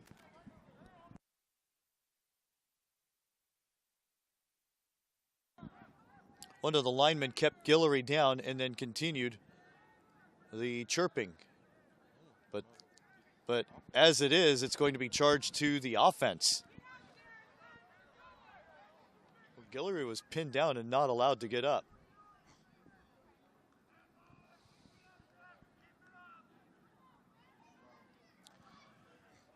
.24 left until three-quarter time. The score remains 10-3. Tie-breaking touchdown. A punt block that went into the end zone, recovered by Bobby Purify. So the clock runs. On the dead ball foul, 2nd and a bunch.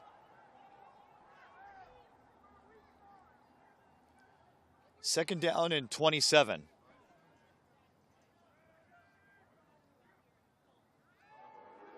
Look out, that's a screen, and that's trouble, and that's incomplete.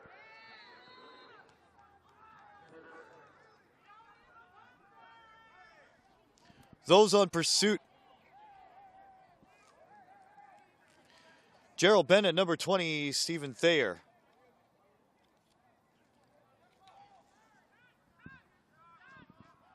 I take it back. Mikkel Mayer with the. This one will be a charge to Colorado. Boy, this will be rough. We get to the fourth quarter.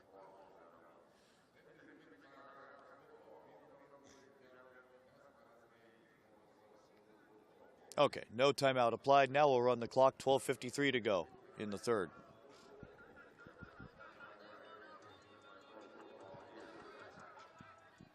Third and 27. They need the 25.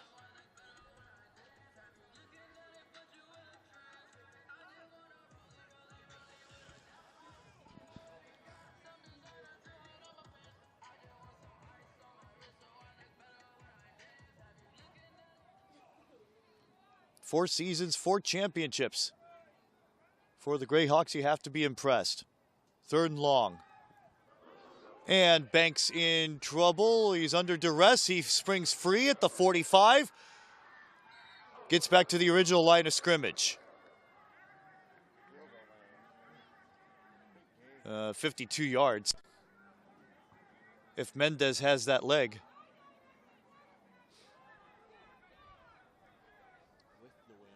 With the wind, yeah. Not as blustery as earlier.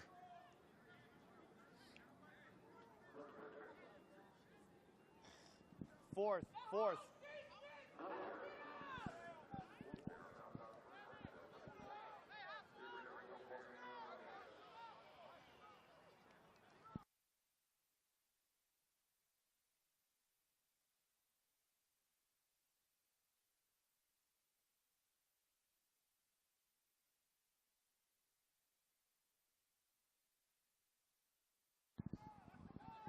So they're going for it on 4th down and 9, and now, no, it can't be. It'll be timeout Colorado. So the rest of this game, with 26 minutes to go, both teams have 2 timeouts.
Back to the action, 4th down.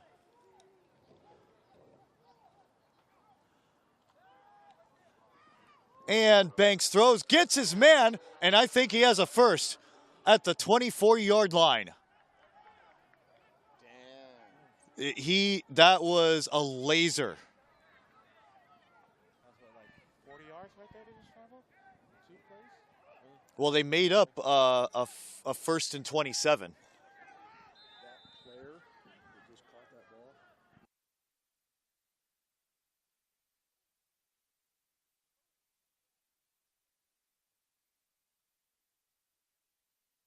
Ryan Horn made the reception. Just heard a wonderful gem about him, and especially his dad. Handoff on a spin move going nowhere. Father's name was, once again, Don Horn. And you've heard of nondescript players on that Packer squad in 1967 like Boyd Dowler, who I believe scored the first ever touchdown in the history of Super Bowl. I think that's who it was. But Don Horn was the backup to Bart Starr.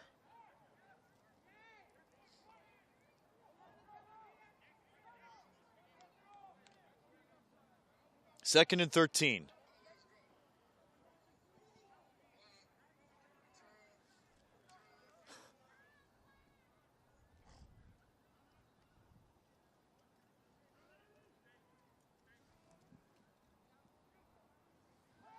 Banks with Smith as a blocking back, gets room, rolls right, guns it, picked off.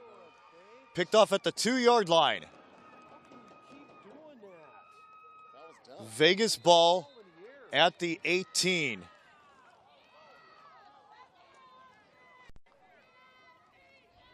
Picked off by DeJohn Hatcher.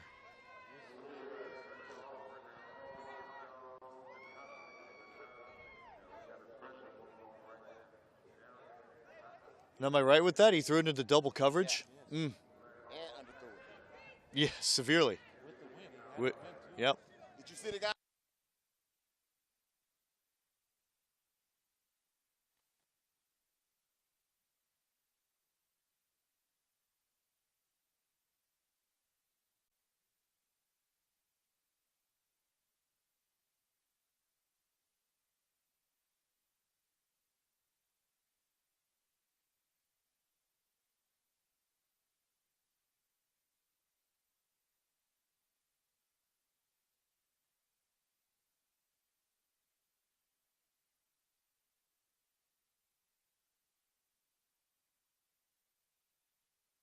First and 10, ball spotted on the 20-yard line. Vegas in control, yet trailing by 7. That's a completed pass. So it's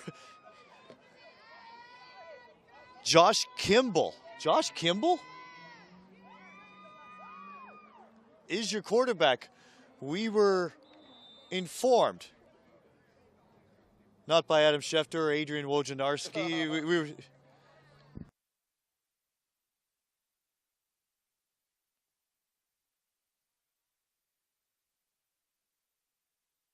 First and 10.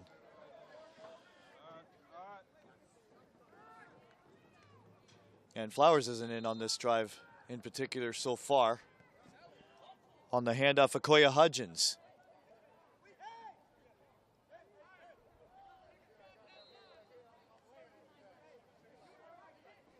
Yeah, we were told Kasich was going to return and Boyd was not.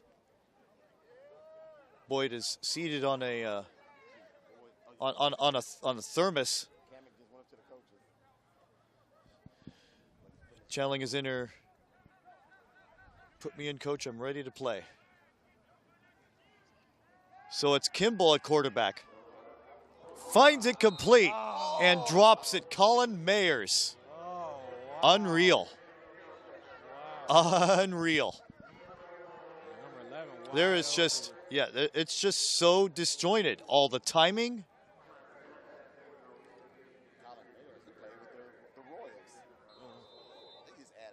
Man, oh man. Wide receiver played quarterback though.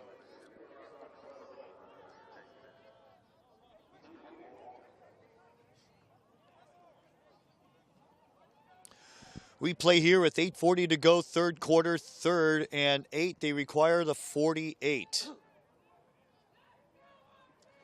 3rd and 9, 10-3, GREYHAWKS on top.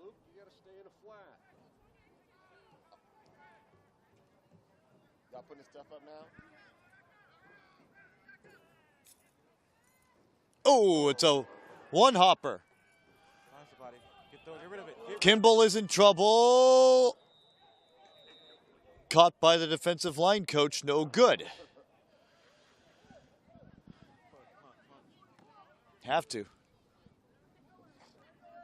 It's not a dire situation to go for it.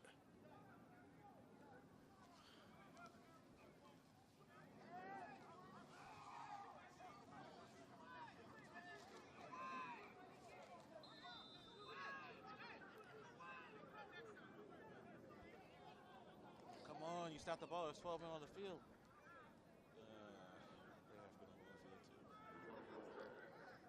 Oh, they need one more. Just get a live body. Time's ticking. Oh, they had 9? The back judge not even paying attention. Oh, To the play. yep. And probably did not run the play clock.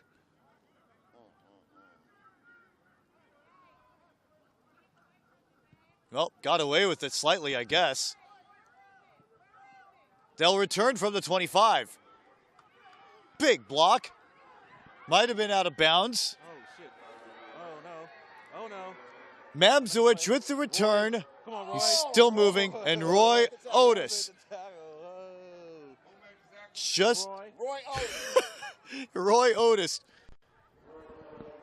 just signed before the contest.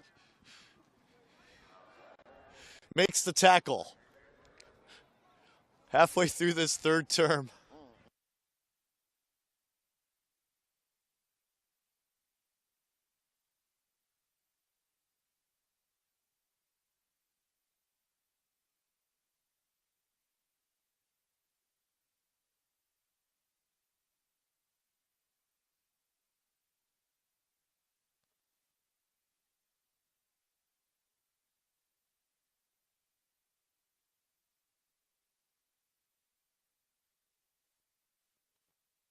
Because the argument was, how could he cut back from the track? 1st and 10. Hand off. Yeah, he did. I guess you get the extra leverage from a track, huh? Yes, so. Hand off to Cameron Smith. We have a paper tumbleweed on the field. Not gonna pick it up, ref? Never mind. Yeah, it's all good. Just let it flow. It's like English soccer when they throw confetti on the field, they just leave it there. Yeah. 2nd and 9.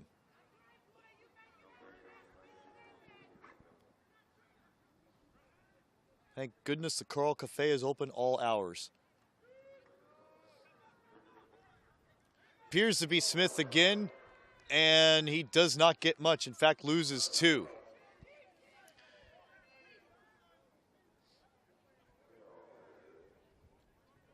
It's amazing to see names I haven't seen in a long time. Mikkel Mayer, the former Firehawk.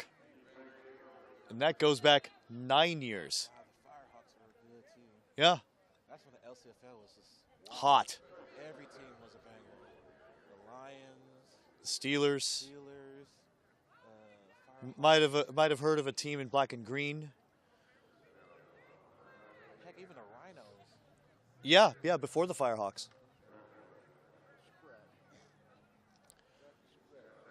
I'm hearing a spread offense, and it is so. Smith, the blocking back to Banks right on 3rd and 12. Fakes the handoff, gets room, gets time. He guns it deep for it all with the wind. Oh, dear Lord, what a catch. What a play. Unreal catch. And Colorado extends their lead to 16-3. Did you hear how quiet this place was? And look at this. They're celebrating like the Blackhawks. About 17 players in the end zone. I wasn't quite sure if it was intercepted or not. Unreal. Down with the ball, the defensive player was just coming back this way, and he just was able to just hit the ball.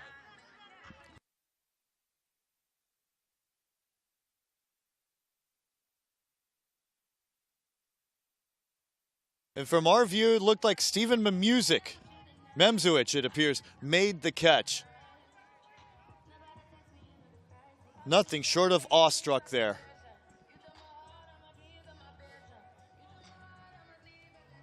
All right, now this is when the offensive coordinator has to put together a drive. A drive right here.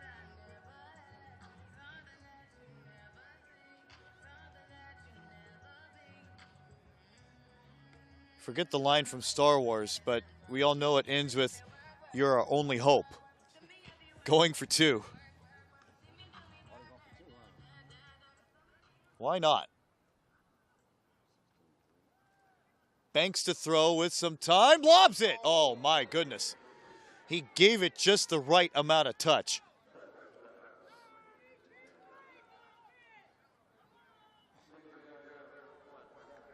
Looking for a little man wearing number 6. Boy, we're familiar with those players at that stature, Jovan Wilkins. So the try for two is no good, and as they come up the field, the GREYHAWKS extend their lead 16-3 with 5:24 left until three-quarter time.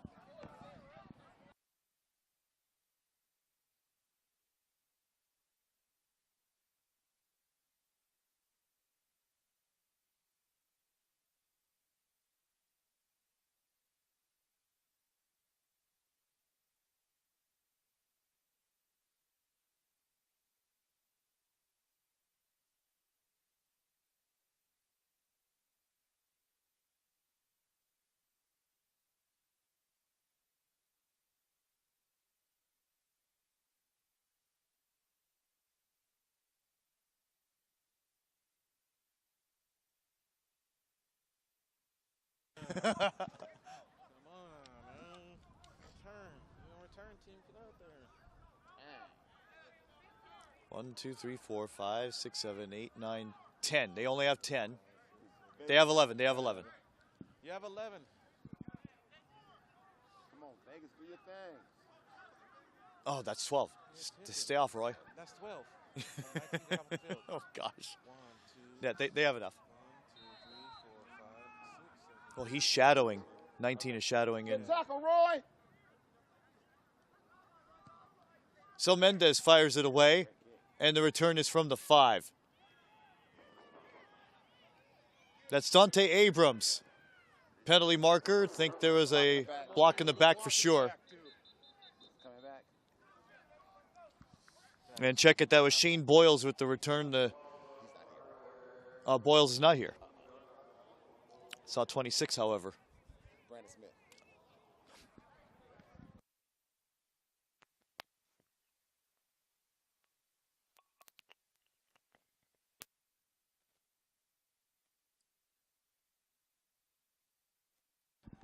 Brandon Smith with the return.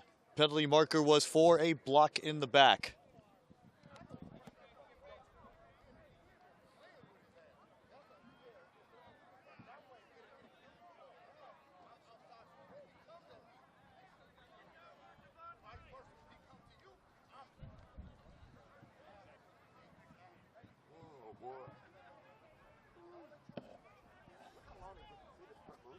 Oh, yeah.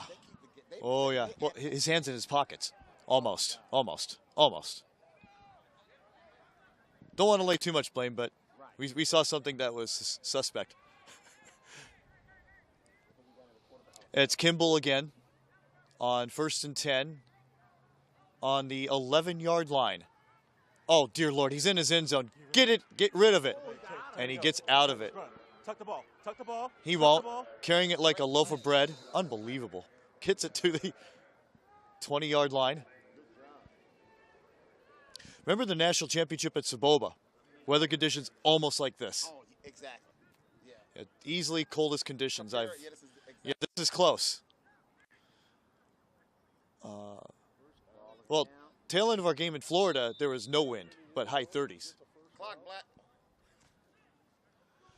So 5 minutes to go until three-quarter time. They miraculously get a first down at the 20.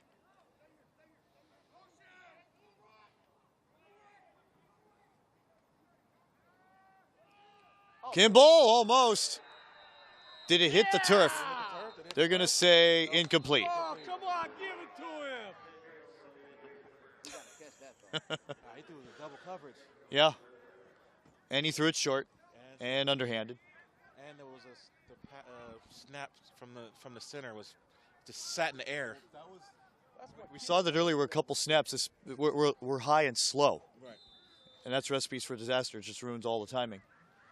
Especially from trying to hand off between the exchange between the quarterback and the running back. A delay like that would mess up the play.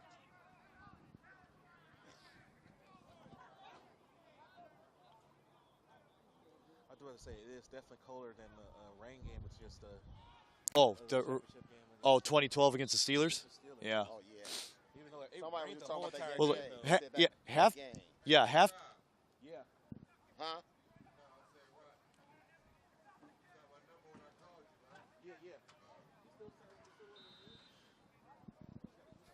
Yeah, if you were here for that game in 2012, end of halftime through about midway third, it was an absolute downpour. Now, one of the best things about it was I saw not only still pictures but close-ups video where you saw water dripping off the face mask of players.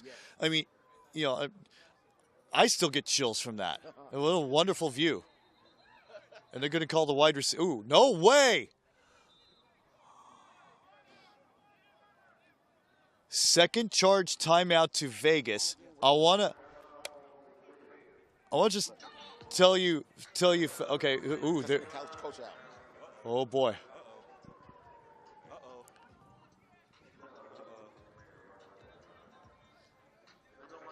Well, remember, the word I'm saying is not a body condition. They are in consternation. And you know the word I'm talking about. So just keep this down. Well, actually, it's really tough to keep anything down if you're a Trojan fan. 3:37 to go, third quarter, and the Trojans just burned their second timeout.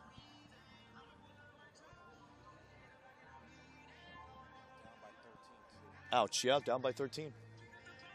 That first time out. Oh, was that a 16? Yeah, it's a 16. That's a 16, yep. 13-point game. They still have another quarter. Yeah. Still a lot of time left. Plenty of time. Anything can happen. And they just burned a second time out. That's. It's got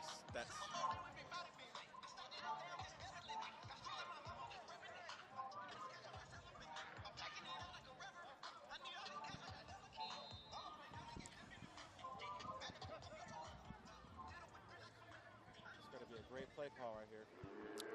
So we're back for play, third down. And there was a massive argument between Merrick Abbott and the Vegas coaching staff.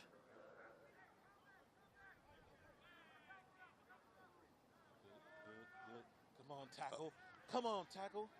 He's in trouble, throws against the grain, and magically gets a first down to Gerald Bennett. My goodness. Defensive end lost Catane. Yeah, that should have been definitely a sack.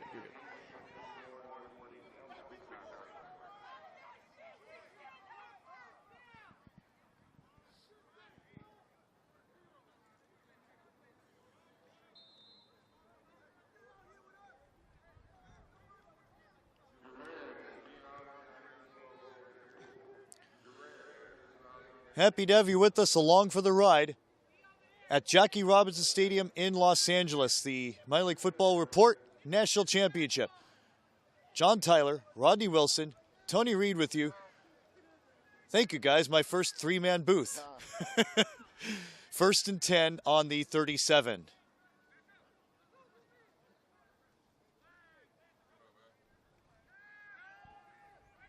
Kimball to throw, in trouble. Holding it like a loaf of bread. Oof.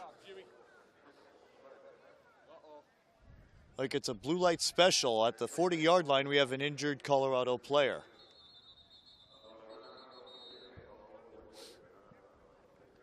Official timeout coming with 2:17 left in this third term. Those leaves help my back, though. I feel much better now. Oh, yeah, I told you. Good thing you had it. Couple of hours, huh? Yeah. But not a couple more of those. Leave works magic.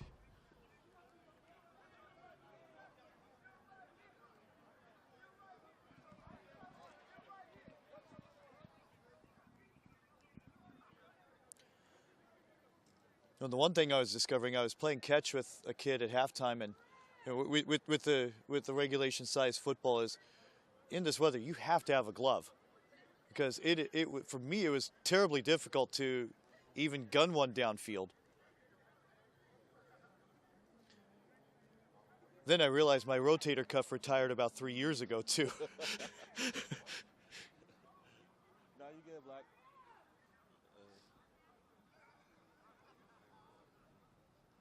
Yeah, gloves can either go both ways. They can help you or hurt you, especially between the center and the quarterback. That exchange is key important.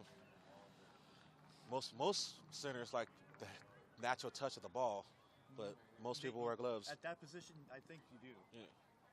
Well, and for many years also, well, because he was playing in a controlled environment forever, Peyton Manning wasn't. It was difficult for him to get used to gripping a football with a glove. Yeah, when he got over to Denver, correct? Yep. Yeah. There's the high altitude. That's another thing too that'll change the Part of it, you know, better loft of the football. Run it. 2 1/4 left in this third term. 16-3, the GREYHAWKS on top.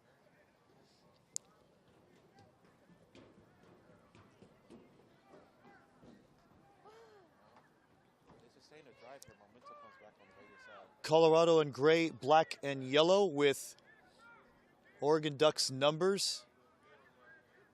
And Vegas in white, black, and silver with the impact font for their numbers. Under the 2-minute mark, he throws. Caught it on the tip of the football at the very last moment. Gets a first down, and it continues a Vegas drive, a completion of 14. So Josh Kimball finally settling things down under center.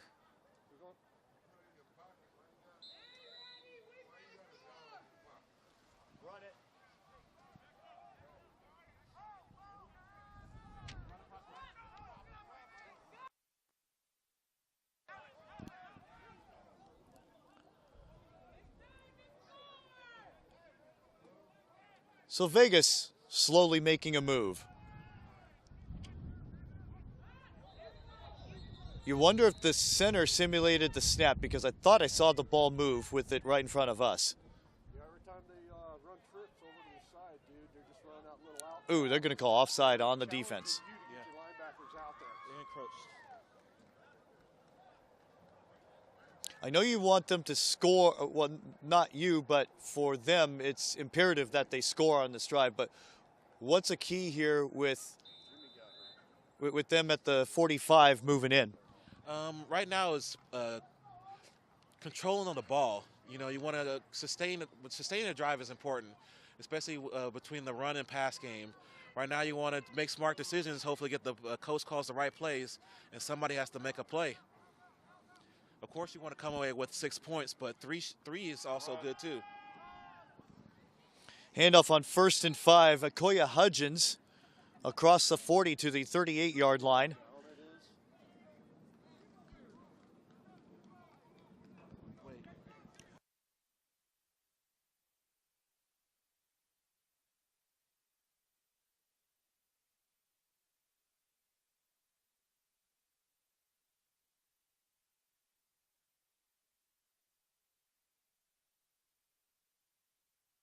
Under a minute to go, third term. Josh Kimball continuing to bark the signals at quarterback. Thankfully, he has the wristband to see the play.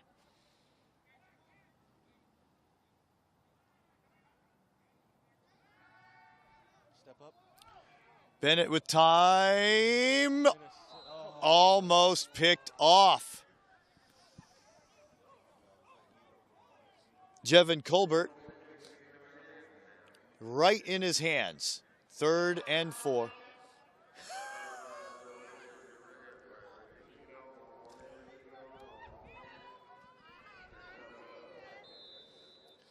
Key possession for Vegas here. 27 seconds to go in this third quarter. The Trojans down by 13.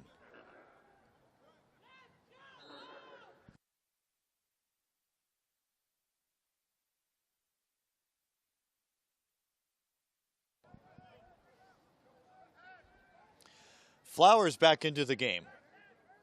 He's to the right of Kimball. Trips left. Kimball always flushing out to his left.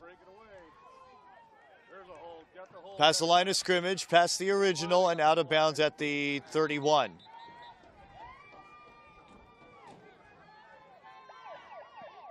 And we have a penalty marker on the play. In the Vegas backfield, this may not be the final play of the third quarter. It will be because of the hold. Now, will there be time put back on the clock because the clock accidentally ran to the end of the third? You might have heard the siren sound from the scoreboard.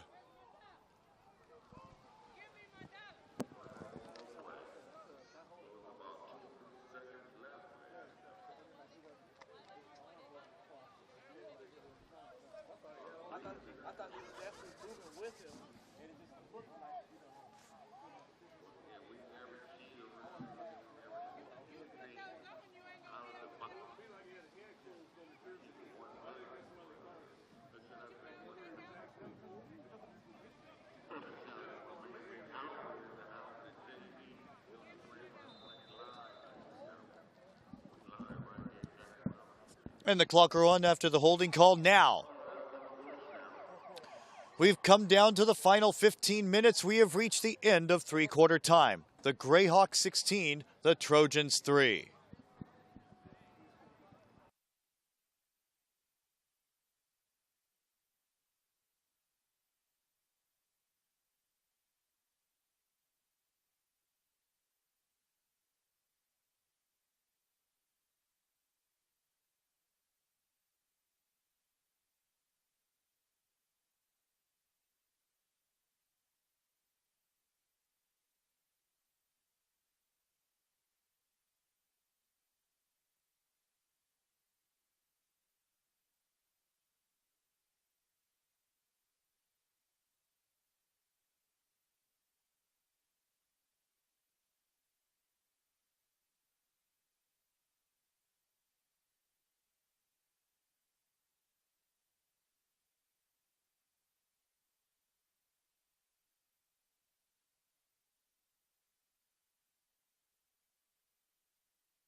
Welcome back to Los Angeles. John Tyler and Rodney Wilson with you. Tony Reed has stepped out to give me a lifetime supply of Earl Grey tea. You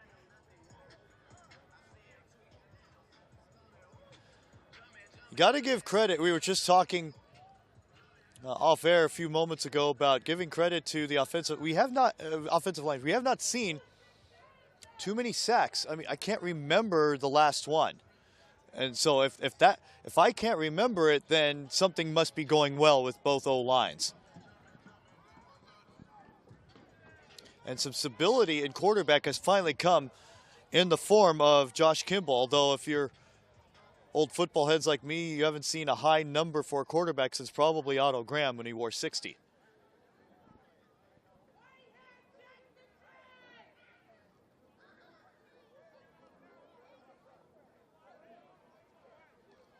And I was building this all up so that we could get into the play and do this smooth transition.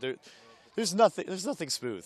Referees have to make sure they're right on the field. I understand that too. But that should have happened before. Yeah, you had the break to do it. Were they really this far back? Was it a penalty? Oh yeah, the holding penalty. Right, because they never ran the play right before the end of the third.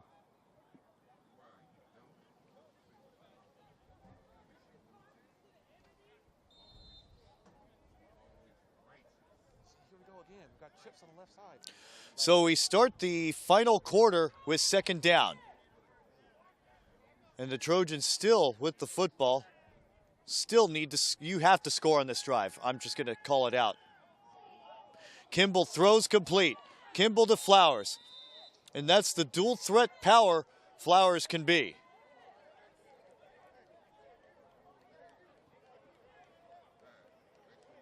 You lump him with a Reggie Bush. You lump him with the Camara for New Orleans. Uh-oh, also put him up there with the caliber of the running back from the rookie from Carolina. From Stanford. Only played for McCaffrey. Make the clock go, guys. That was a free play. Never started the clock. Oh, goodness gracious. 3rd down and short. Oh, and also LT was a decent pass receiver, and we have more confusion here. I think we had a timeout for Colorado. Careful now. Careful going down the stairs, okay? Should be an official timeout. Has to be. They haven't indicated otherwise.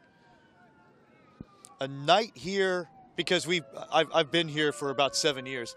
A night here in the jungles isn't complete until you hear about 3 sirens from the fire department. Average, but of course we've been here 5.5 hours already. Oh, and Officer Jones scoping the area.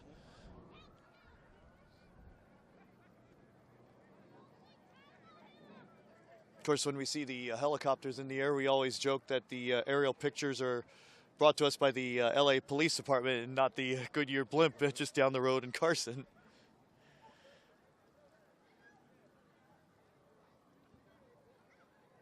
I didn't see anyone charge that timeout. No, they're still officially getting it. I'd love to run down. I'm going to put a mark next to that timeout in case, in fact, it was assigned to Colorado. 3rd and 2. Plays of this stature get more important. Oh, movement, free play, and they may have a 1st down out of this. And Wilson is calling au contraire and calling it procedure on the offense. He may have seen Devin Jones. Oh, they called offside. And it's going to be a 1st down. Wow. Okay. How convinced were you of the O lineman moving? You know, it was a 40-60 chance. You know, because being an offensive lineman, you want to get off the ball as quick as you can. And yeah, the hard count was probably there. So unfortunately, defense gets tacked with a very costly penalty that gives Vegas a 1st down too. Yeah, could the key play on this drive be a mental error? So far, well, the drive's not over yet, so we have to wait to see what happens. But catalog this event for such an occurrence.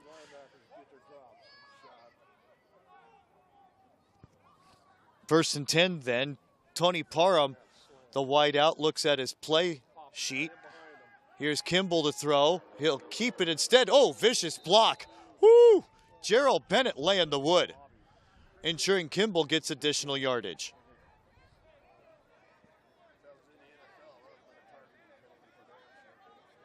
Thought it was helmet?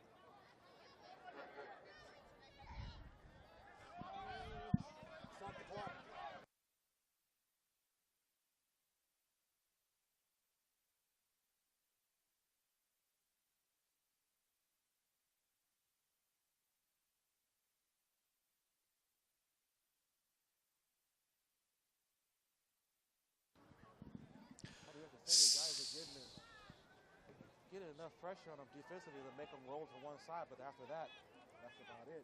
2nd down You guys are doing a great job of and making 6. them roll to one side, but then after that, you know, Not containing after that.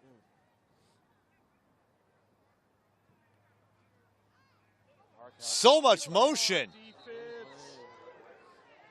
gotta watch the ball there. I'm going to play an offensive lineman, Miles Mason, 73. The left tackle.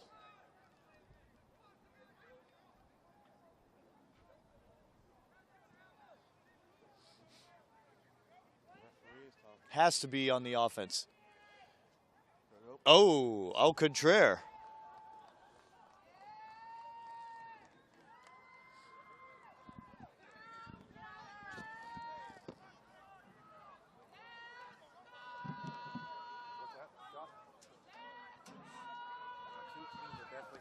defense has been on the field too long, Oh, and offense needs to come away with points here. Gotta come away with 6 points. well, defense has been on the field a long time, but they haven't been gassed. True. The substitution game has been great. Right. Second and short.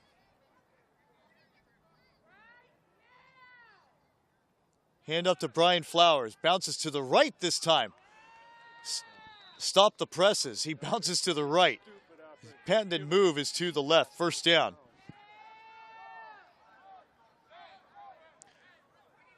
That was 2nd and 2, or as Joe Buck said in the Minnesota-New Orleans game, about a value pack of index cards.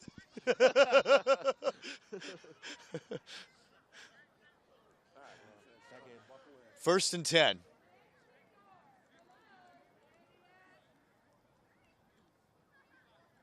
Let's go, D. We're gonna get the ball. We're gonna get the ball.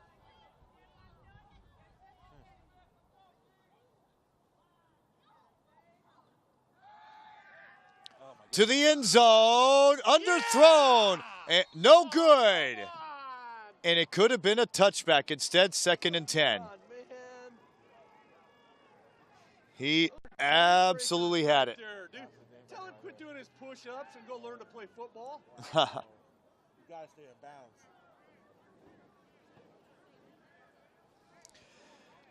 Intended check it, nearly picked off by Javen Colbert.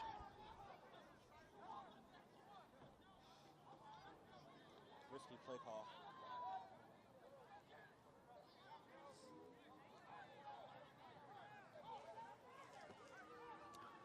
Second and 10.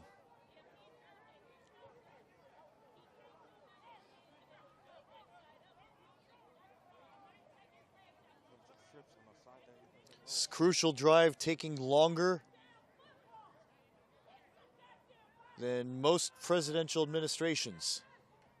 Not saying which one. Kimball to throw to the end zone. A game breaker touchdown. Gerald Bennett makes the reception on the end line. Ooh, sends a message too and hands the football off and begins a celebration on his sideline. Touchdown pass of 17 yards.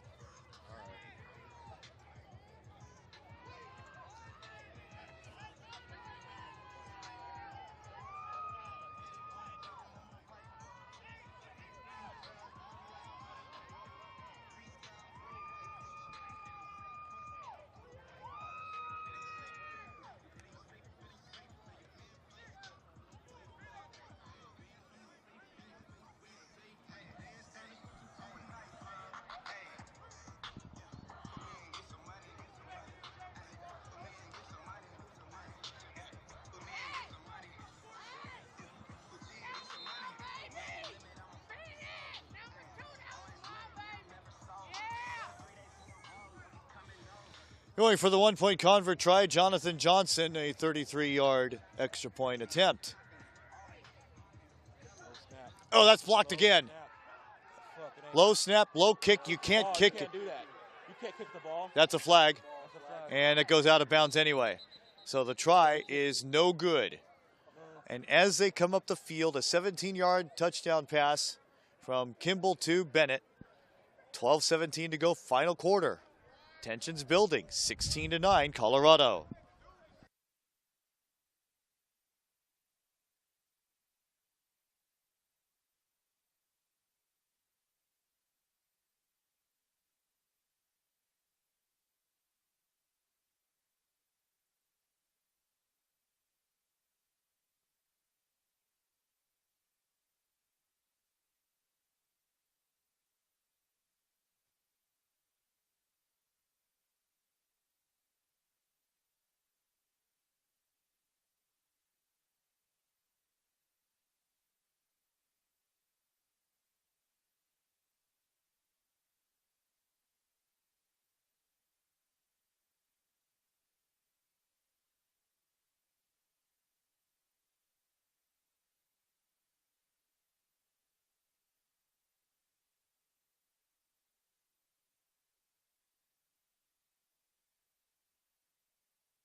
Too early for an onside? I never know. The chance of them completing it. They're not. Oh, true, yeah. Return from the 5. Squeeze, squeeze, squeeze. That's like stirring the pot. Come on now. Oh, no. Don't let him cut back. Mamzuich with the return. Gets to the 40-yard line, a return of 35 yards. Well, now it makes this Greyhawk drive important. Be nice to have 3.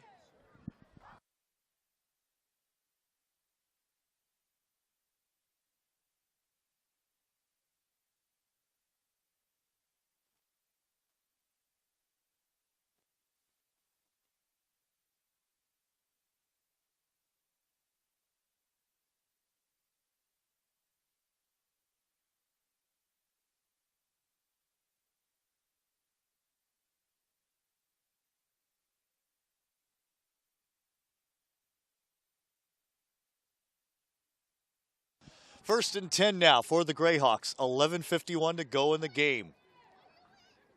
It's a 1-score difference. Trojans down 7. On the handoff over the middle, stuffed. No gain. Hand out to Nate Guillory. Roy Otis makes the tackle. A now Vegas native.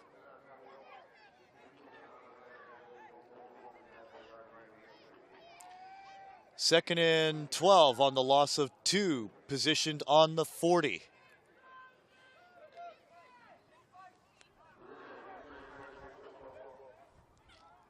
Chris Eddings can't bear to see it, to watch it anymore.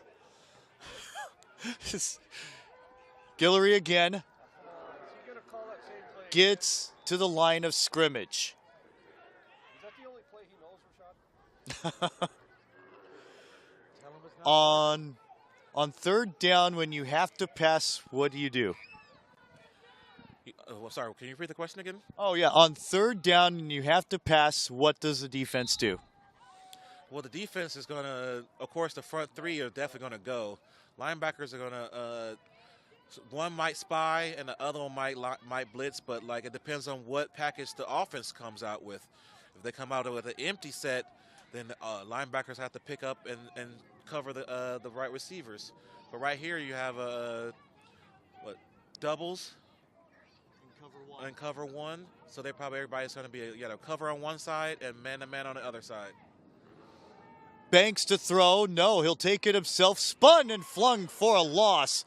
Mikkel Mayer stopped at the line of scrimmage, and a huge stop. Three straight plays, all stopped at the line of scrimmage after the first loss of 2. Put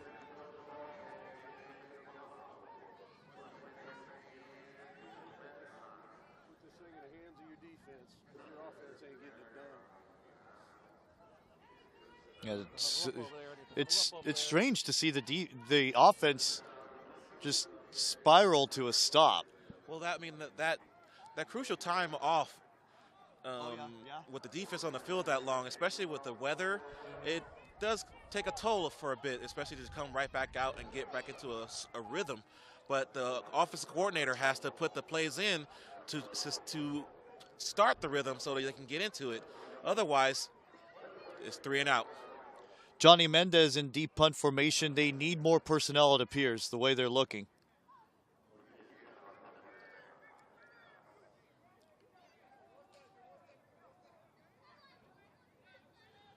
Fourth and 12. They need the 49. I doubt they'll fake it. Oh, dear Lord. And he wasn't touched down. Stephen Thayer goes into the end zone. It's a 1-point game. To the sheer amazement and awe of all.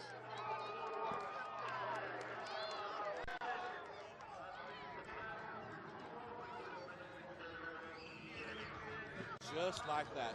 He had that look like Peyton Manning first snap of Super Bowl 48 where it sailed over his head and his eyes just got big as saucers. I mean, the world, your mind's going through so much when that happens. I mean, you're like, oh my God, what am I going to do? Fall on the ball, first of all, but most people make the mistake and try and pick it up, and that's defense made a play, scored a touchdown. And Stephen Thayer, when he grabbed the football, the punter was about a yard away, but never had the chance to reach over and touch him, mark him down. So he got up and ran in. That's also another interesting thing that most people don't find it interesting, or hard, is like transitioning from one position to a different position is very hard. When you're starting off on offense and then your quarterback throws an interception, the offensive line has to now turn from a regressor into an aggressor, and the energy he's already spent blocking, he has to now spend it tracking down the ball and getting down to try and make a play. Especially for a kicker, that's got to be hard to try and make a play and hit somebody after the ball going over your head. Going for two, Kimball, to try and get the lead here with a 8:44 to go. Yes! Brian Flowers deflected in the end zone, makes the catch. Wow. And for the first time today, the lead has changed hands. 8:44 to go in the final quarter. Vegas 17, Colorado 16.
If I could quote Chance the Rapper correctly here, as they say in football, let's do that football. 8:44 to go, final quarter, and the Trojans have the lead. Squeeze. Return from the 10. It's Mamzuich again. And had running room, moves it to the 32, return to 22.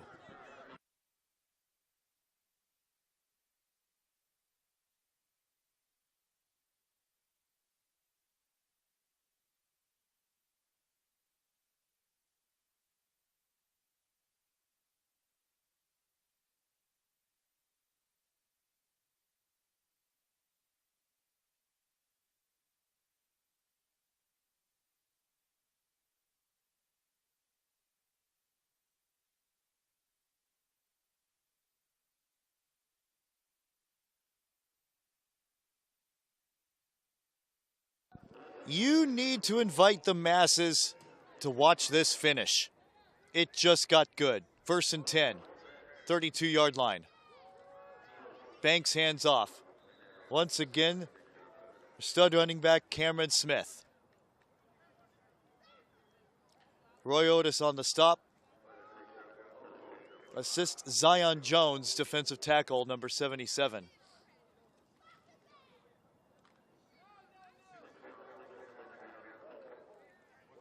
Second and 5 on the carry of 5. Ball control is of most importance.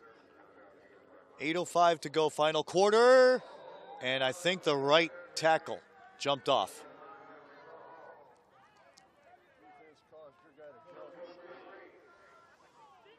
Could call the foul on, no, it's on the defense. And that could be a first down. We have to see the measurement. Because that's 2nd and 5 we're looking at right now.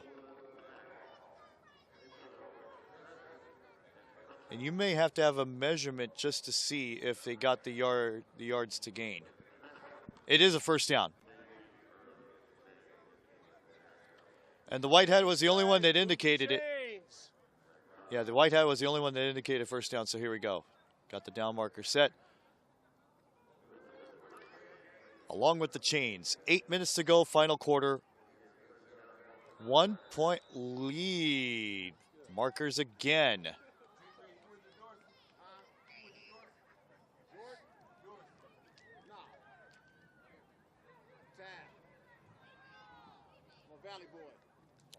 Well, the 5 yards they earned, they just lost them again.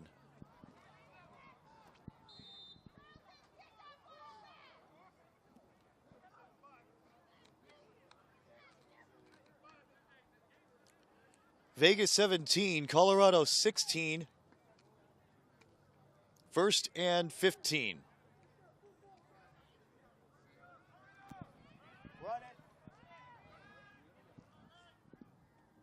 Under 8 minutes to go. Banks in trouble. Banks has speed and gets back to about the line of scrimmage. In fact, he gets two yards plus. Stopped at the 45-yard line. 2nd down and 8. 2nd down and 9. It's 2nd down. Oh, it's not 3rd down. She got duped. It's not 3rd.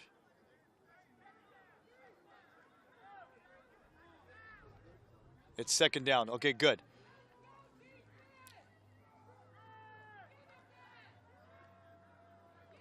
Handoff. And I'm going to guarantee you the down marker lady, who I think is more than half of my age, got fooled into putting 3rd down on the box. The referee indicates 4th. Now here's the confusion. See, we called it. It's 3rd. It's 3rd down. It's 3rd, kids. The girl got fooled. And now we're going to have a conversation about it.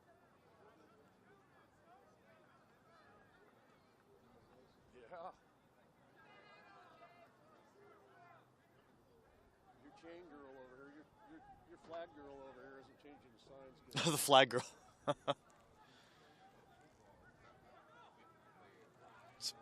Problem at this level, you just get anyone to do the job, and sometimes they're not doing the best job, and more often than not, they're easily influenced, and she still hasn't changed it.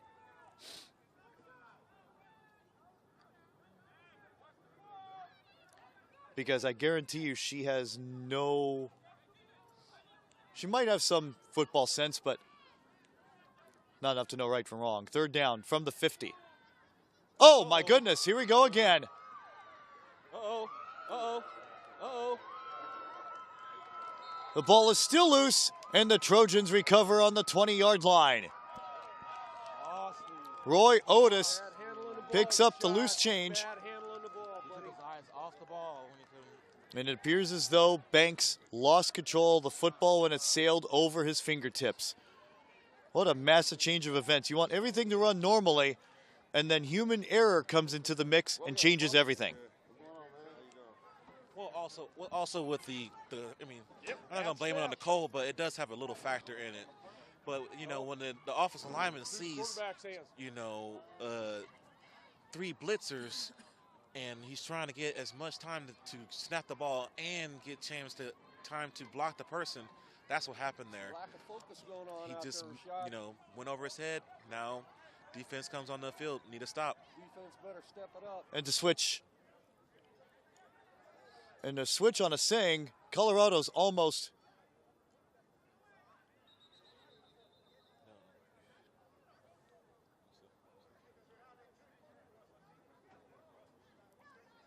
What are they bringing the girl out for? Oh, to get her across the field. Hopefully someone else is working the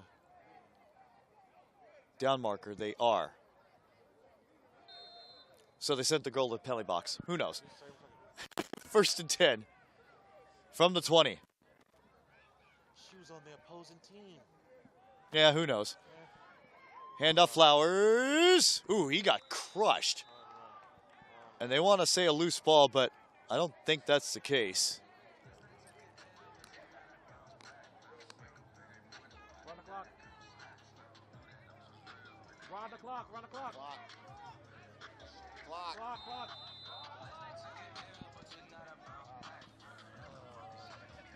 Who scored the touchdown on a special team? Stephen Thayer. Oh, okay. And they said the quarterback is his name. That's Chris Kellum. 84. Chris Oh, it is? Yeah. Okay.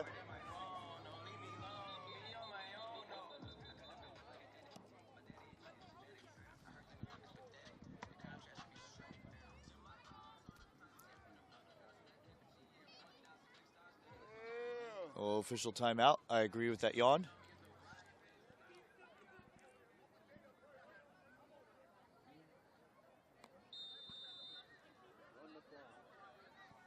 Run it. Yep.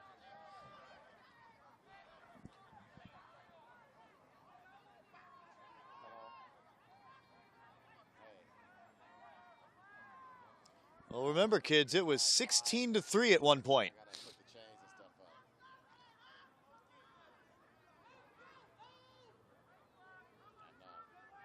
They are chewing up the clock, as they should. Vegas out of timeouts, however. Flowers, right, and tripped up. No, he did not.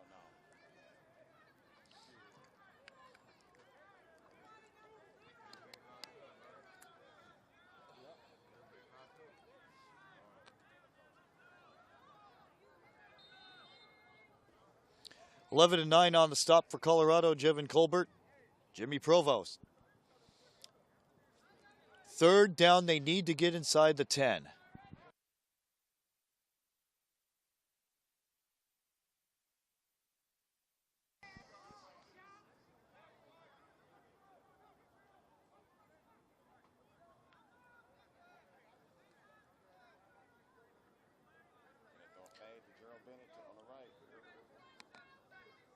In cover one.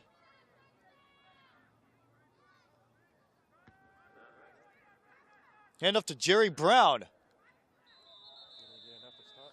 Don't think he got enough. He got to the 5, but I think they need the 4. It's a first down. Tough to see at this angle, but they get a first down. The chains are on the 5. And it's tough to say who the clock is the enemy of more, because Vegas has no timeouts, but Colorado is down 1. And we are going to have a Colorado timeout for sure.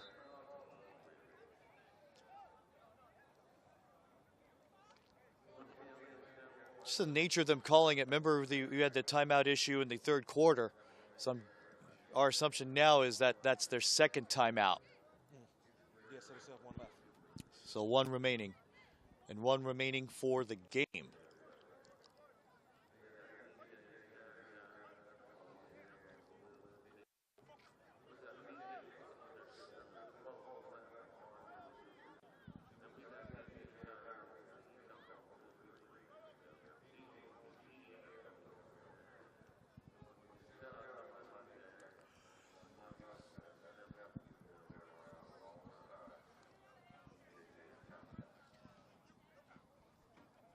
Well, besides the fact that the footballs are probably a rock, and it was by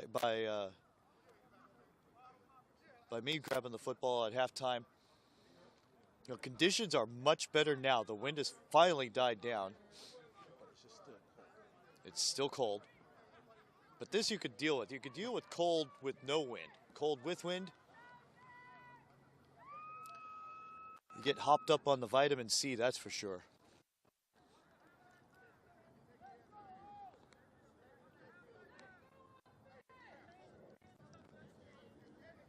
And I take that back. It's first and goal on the 10.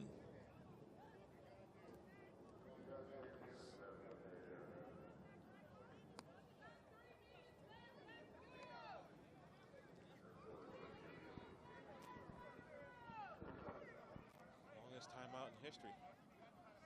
No, we've had about 8 of those tonight alone. Official timeouts and non-official timeouts. Powwows. Gatherings. What is the deal, guys? Come on. What are they huddled up about now, the referees? No. They killed the vibe of They do. They do.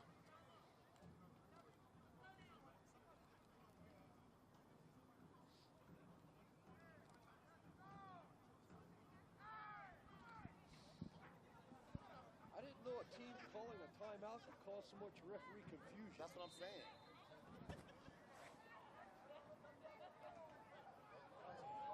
Oh. That's rough.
After all that, it's still 1st and goal. 17-16 Trojans trying to get the lead, extend the lead. With 3:36 to go and a low snap, Flowers, it ruined the timing instead. Kellum will keep it. He blows a tire at the 6 trying to make a move and cut back in field on his own. I get that. No, that's ridiculous. Get the points. Get the points. Yeah, that was. But he's holding the ball like a fresh loaf of bread. Yeah. That's go down. 2nd and goal from the 6.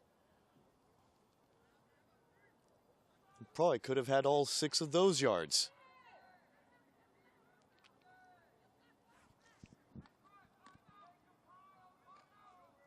Trickle under 2:50 left. Handoff over the middle, gets to the 2. Carry of 4. Use some timeouts, Rashad.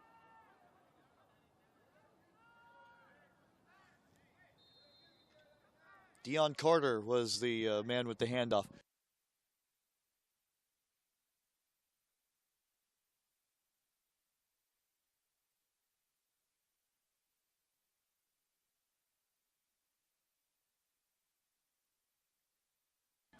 Clock continues to run. They're going to take this to the 2-minute warning. Because, oh, they're going to get delay of game. Well, there goes the cliche about Vegas I was going to say, that the Trojans had all the cards. We'll have to burn that cliche another time.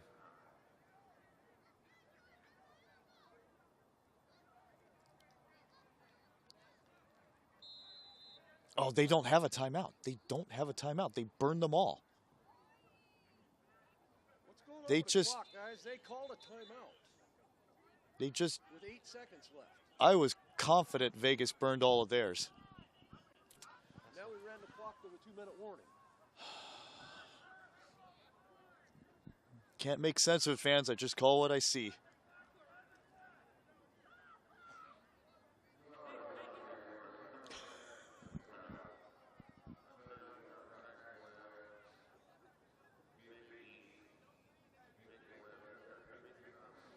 You know, the clock rolled down to 2 minutes, but I wonder if they'll put time. They should. I'm seeing a back judge come over.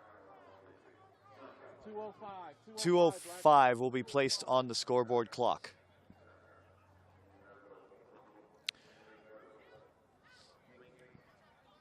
All right, so now we're confident is saying that Vegas is now out of timeouts and Colorado has one left.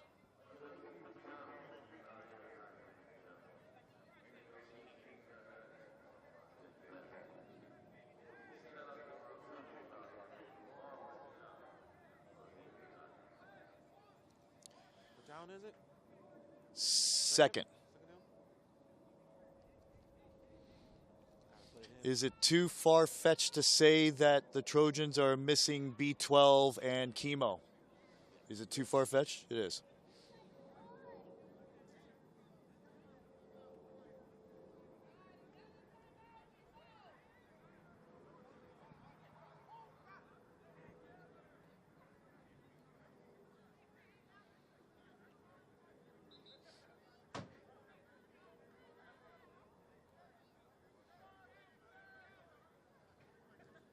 Sideline demeanor doesn't look good from over here. Like the inevitable is about to happen? No, I mean, heck, 2 minutes is still plenty of time. Oh, it's too much time. Look at the 4 scores with 3:01 to go on Sunday. Second and goal from the 2. Chris Kellum finally comes in. He's the one correctly assigned 84.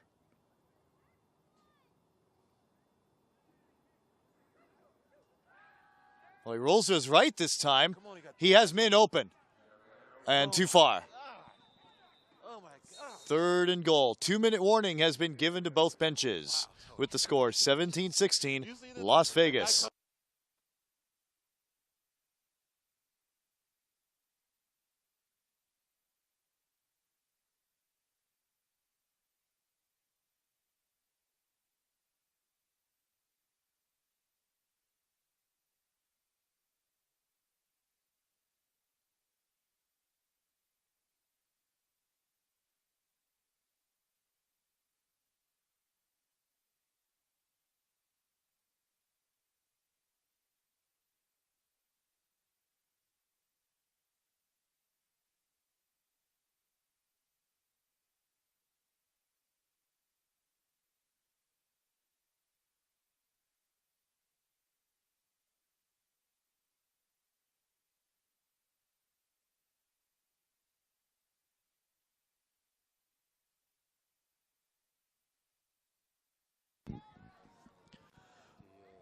Fourth and goal. Couldn't even see the down marker earlier, so it's fourth. This is it. Kellum in trouble. Still has room. You have to throw it. He's dropped. Throw the ball away. Don't walk out. You throw the ball away, it's on the 1-yard line for you guys. Yeah. Well, with one timeout left for the Greyhawks. Easily. Wow.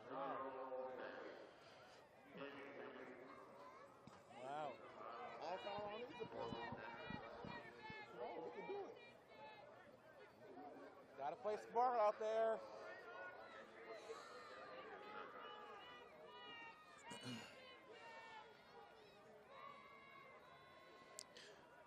Anything that could go wrong did.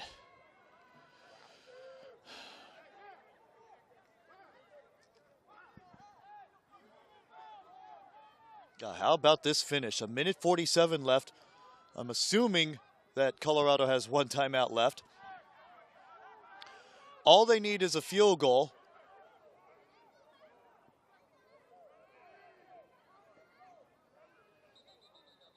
And more whistles. Official timeout. What?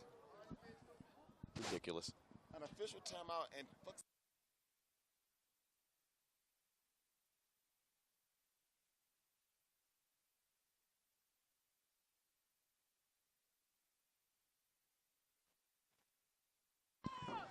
First and 10. Ball spotted on the 20. Oh, tripped up. And the clock runs. Stephen Thayer makes the play.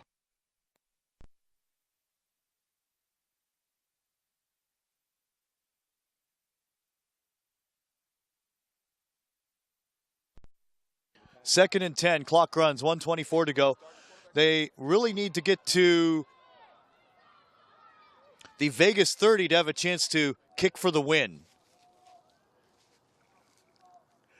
Because I think Mendez has the boot. Banks has time, rolls right, deflected, picked off. Absolutely disastrous. On the deflection, it was picked up by Ronald Brown. And the Trojans could absolutely sneak away with some hardware.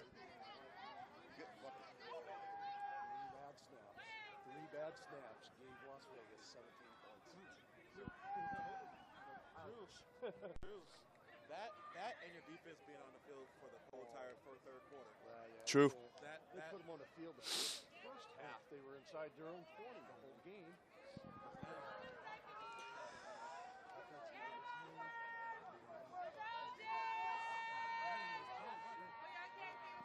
I mean, how about this? If you're a Trojan fan, you've got 4 trophies in 2.5 seasons. Amazing.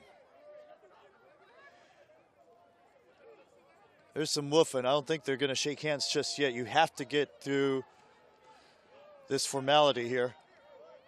I know the refs don't want this to end. There is still football to be played. You can't run this out. Can't shake hands and go home. Not yet. There's 57 to go.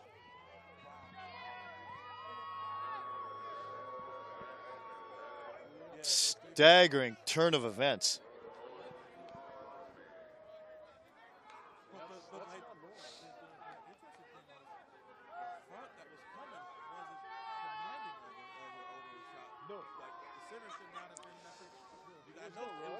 You got 3 down linemen and you got backs. So you got one guy in front of you.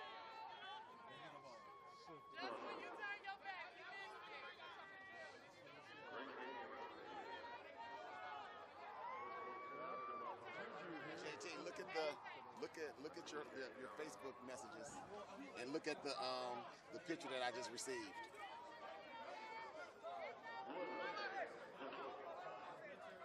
Ouch.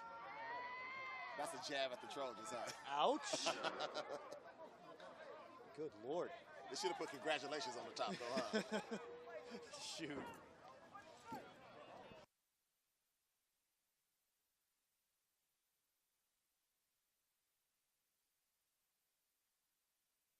Well, the Trojans, all they have to do is snap the ball twice.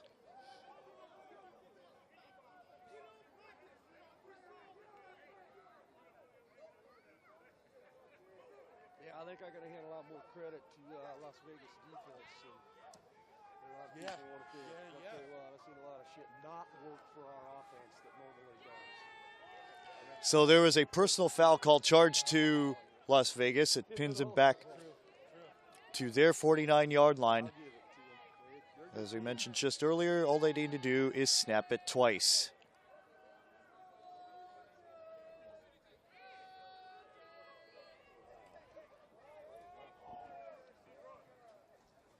Start getting it.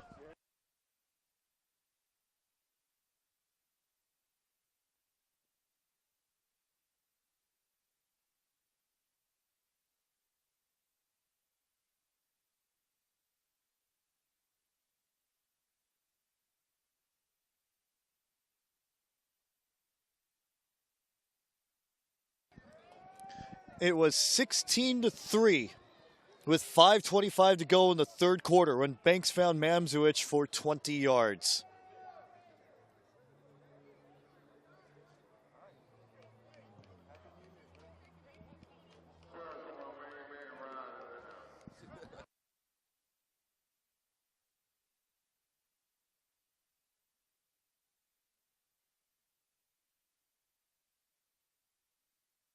Plays to the game. Wow.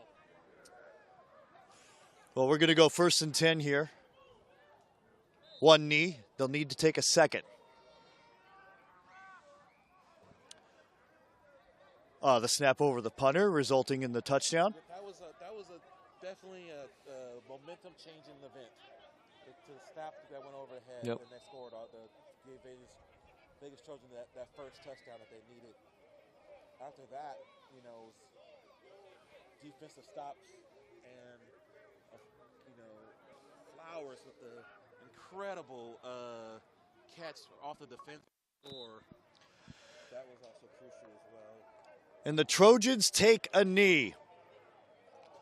5:25 to go in the third quarter. They were down by 13 points and have shut out and shut down the Colorado GREYHAWKS as the clock winds down. 5 seconds, 4, 3, 2, 1. Vegas Trojans are your minor league football report national champions. A staggering comeback, winning 17-16.